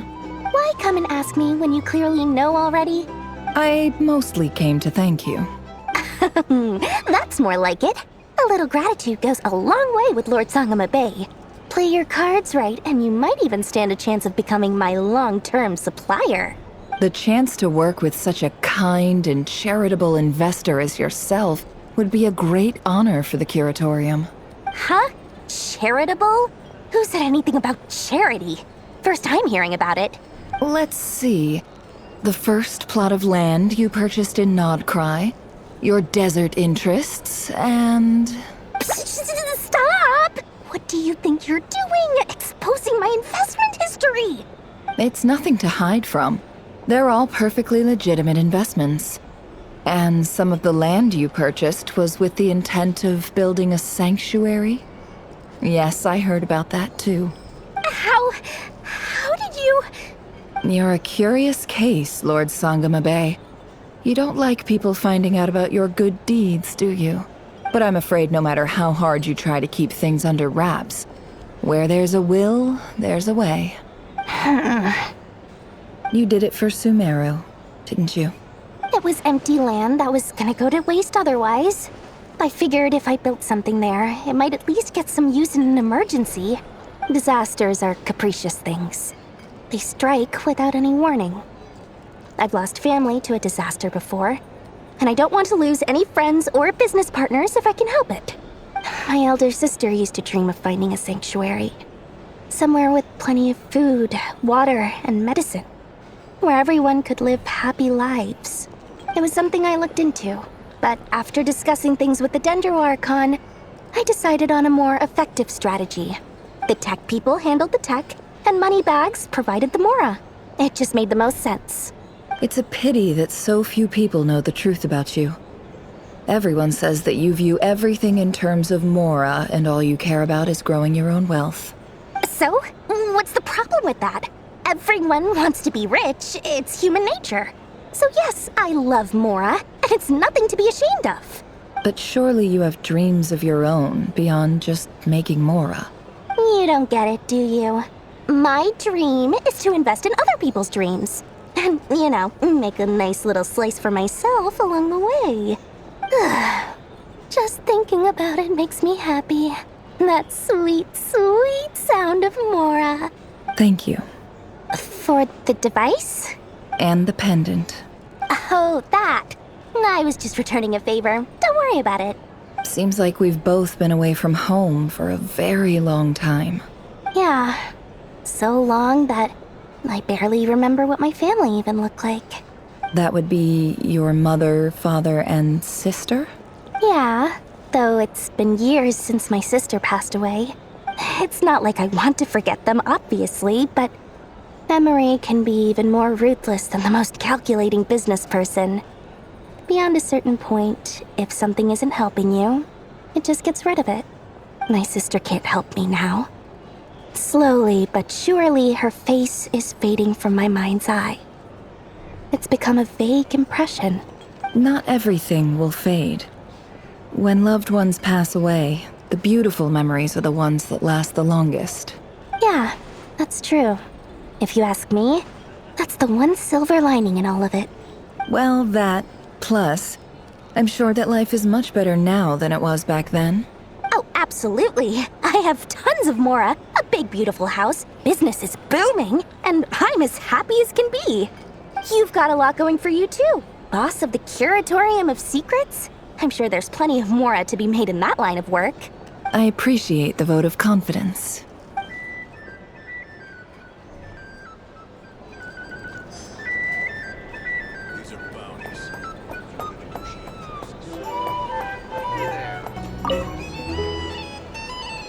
How have you been holding up? Any adverse reactions? If you start to take a turn for the worse, make sure you tell me right away. You don't need to worry about me, Grandmaster. I'm fine. I mean, I barely did anything, so... What? You're too humble, young man. You played an indispensable role in the battle for Nod-Krai. We can't thank you enough for your support. Sometimes, when people praise you, it's because you deserve it. The best thing is to accept it calmly and with grace. It's important to learn how to respond to words of admiration. Let's do a quick demonstration. Albedo, that was an incredible feat of alchemy. The pressure was on, but you worked flawlessly at lightning speed to get the job done. Thank you. I can't take all the credit, though. Durin played a big part in forming the alchemical array. See? Did you catch that? A masterclass in how to take a compliment. Okay, yeah. I did work pretty hard to help prepare for the battle. No point denying that. Hey, you guys! Hey, look who's bounced back. Looking good, traveler. Seems like you've recovered. You won't need to take any more medication. Can I get you a drink? Huh? You know how to order at a bar now? You've sure learned a lot recently. Handling a drinks order is ridiculously simple compared to alchemy. Don't worry, I'll blend into society yet. Paimon believes it. You're clearly a fast learner, just like your brother. To be totally honest, though, Paimon didn't quite follow all the details when you first explained the plan to us.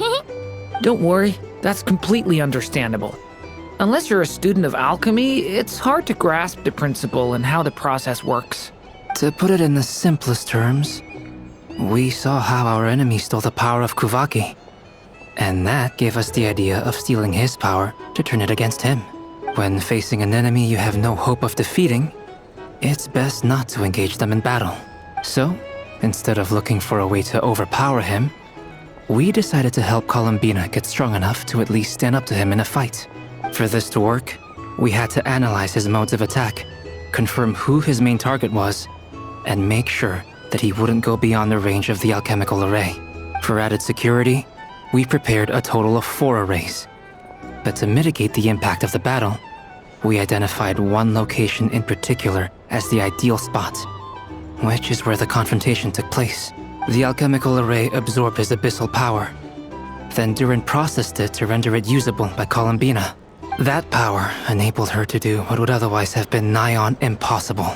What surprised me was that Dainsleif actually agreed to join us. Given his history with Rerir, he had every right to sit this one out. But we're extremely grateful for the decision he made.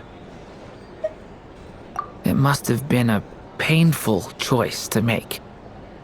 But I'm sure that making a decision was far better for him than staying in limbo. Absolutely. He was torn between two paths, but in the end, he made his choice and stuck to it resolutely. He doesn't strike me as the sort of person who'd stay trapped in limbo for long. Anyway, however you cut it, everyone gave a stellar performance. And now, it's time to kick back and celebrate.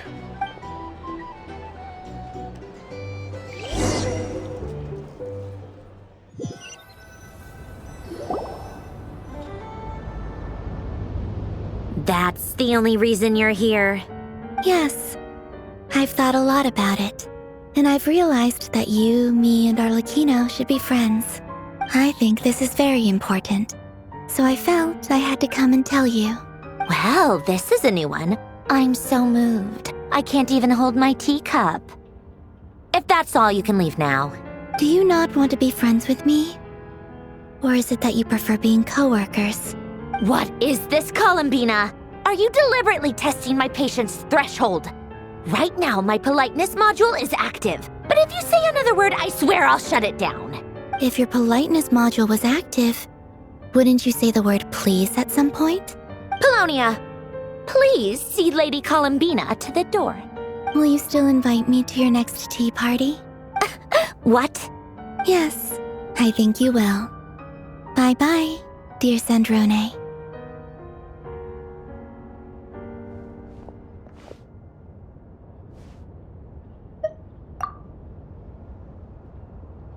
Last time, the Wild Hunt escorted you out. Would you rather I handled it myself this time? We just wanted to, see how you were doing now that it's all over. Why?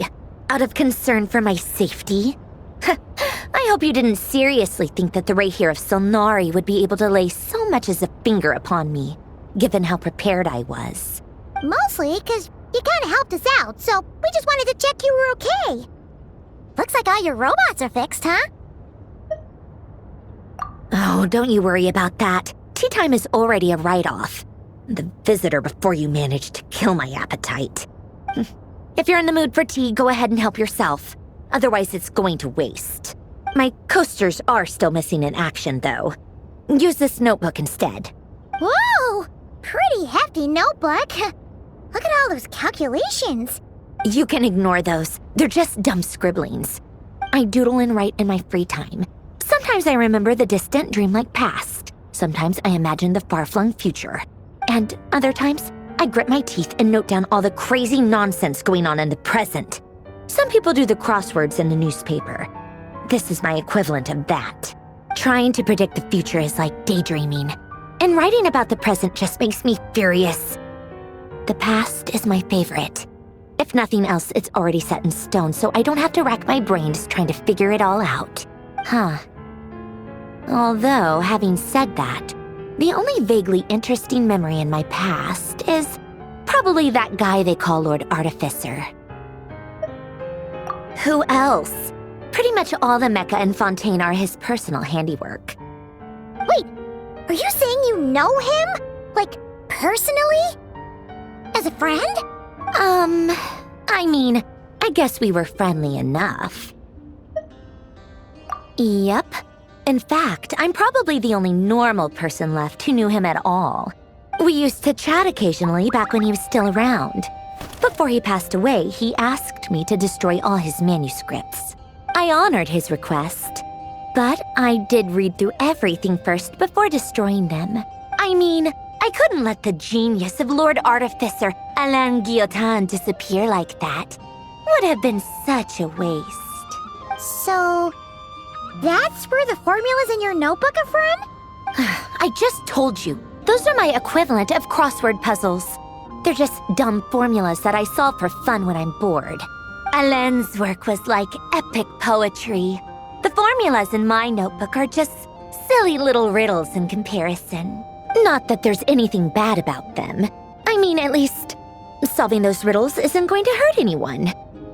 Except me, 'cause I lose a few brain cells in the process. Anyway, while we're on the topic, I might as well tell you about what happened to him and his friends. Alain Guillotin had two close buddies, Renee and Jacob. They spent their childhood years together in the Nod-Krai Institute.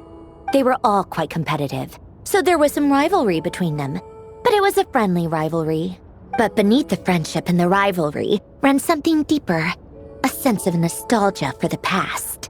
Unfortunately, childhood would end. The prophecy would come true. The apocalypse would arrive, and the future would never be. A mad dream that would normally only capture the minds of lunatics begin to take root in their hearts. A dream of saving the world. And if Renee and Alain had been people of lesser wits, that dream would probably have ended up as something for them to joke about in their older years. But alas, they were some of the sharpest minds around. They nurtured that dream with the full power of their intellect, and it grew into something that ate away at their souls. The first of them to fall under its spell was Renee. Against Alain's wishes, he persisted in experimenting on a mutual friend of theirs to try and save their life. Alain did not approve and parted ways with Renee. It's complicated. Alain wanted to believe that Renee only did what he did for the sake of their friendship. But when he told me about what happened, I could tell he still had some suspicions about Renee's motives. Perhaps the seed that would grow into a nightmare had already sprouted in Renee's mind.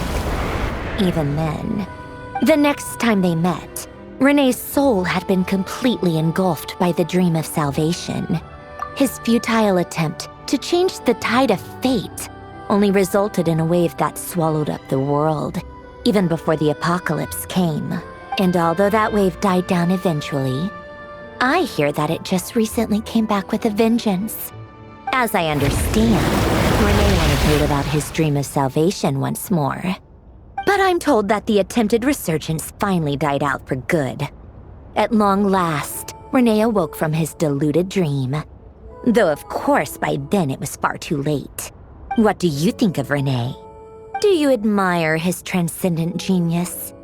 His view that any price was worth paying to achieve the lofty goal of saving the world? Or do you despise him? Dismiss him as an evil madman who wrought havoc on the lives of everyone around him as he pursued his delusional dream? Same difference, really. Just a matter of perspective. What a cop-out.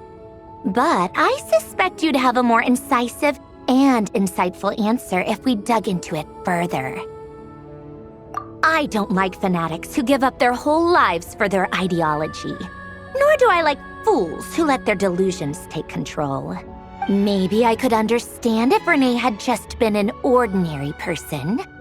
But he had a sage-like intellect, and still managed to get himself lost in the labyrinth of his own desires. Anyway, that's enough about Renee. Now, moving on to Alain Guillotin, the Lord Artificer. He managed to put a stop to the first storm whipped up by Renee. But after that, Alain lost his friends and family. To his credit, I suppose, the loss of his family and friends was purely a tragic accident. It's not like Alain sacrificed them for his cause or anything. After that, the only thing supporting his work was the same dream that had dragged his closest friend down to the abyss. But although the desire to save Fontaine drove him to found the Fontaine Research Institute, Alain continued to reject any form of transcendental knowledge or power. He was suspicious and fearful of it, having seen the way it had affected his closest friend. I think that formulas and machines derived solely from human intellect were the only thing that gave him a sense of spiritual comfort. Yet Alain's intellect was simply too great. It barely left him space to breathe in his lifetime. Once he realized that the end of his life was approaching, he finally accepted the truth. The Nod-Krai Institute needed someone, and a human being, to see its story through to the end. He quit working on his formulas, trading them in for the fairy tales that had played such a formative role in his childhood, but which he barely touched in his adult life. He told me that the director of the Nod-Krai Institute used to read those fairy tales to the children as bedtime stories. Apparently, they worked wonders at sending kids off to sleep. I think that all he wanted at that time in his life was to be able to sleep deeply without being plagued by depression. By that point, nothing else really mattered.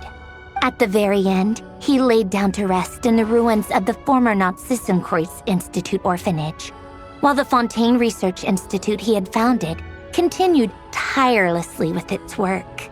Many years after that, tensions over competing dreams would once again cause a rift, this time between members of the Fontaine Research Institute. But the actions of those fools had nothing at all to do with Alain. And that is the story of two people from the Nod-Krai Institute who both wanted to save the world. One went all in on his fantasy of salvation without ever looking back, and ended up calmly sinking to the bottom of the deepest sea. The other sought desperately to burn bright in his life, even though he wasn't sure where he was going. I do sometimes wonder, why is it that people like them have such grand hopes of saving the world? Even the grandest tree starts as a tiny seed. So perhaps, for each of them, their mission to save the world began with a very simple desire: to save themselves. They were young children with friends and family who mattered to them, desires to explore the meaning of life, ambitions to have a successful career. They didn't want to see all of that taken away in one fell swoop. Or maybe they just wanted to find something to anchor themselves within the chaos, to stop them getting quietly swept away by the storms of life. But instead, the search for their own salvation took them down the rocky road laid out by fate. Do you think the desire to save oneself is enough of a justification to try and save the world? The way you said that sounded just like Alain. I asked him the same question back when he was in his prime, putting all of his energy into his work. He gave the exact same answer as you did. No elaboration, just a quick short answer before getting right back to his work. He was always that way. All right, tea time's over. I owe Arlecchino a favor for telling me these stories. I'll have to bring a whole sack of gifts the next time I visit the House of the Hearth. I'm gonna go tinker with Polonia now. You guys can do whatever you want, as long as it doesn't involve interrupting me. Polonia, exit hibernation mode. Begin diagnostics.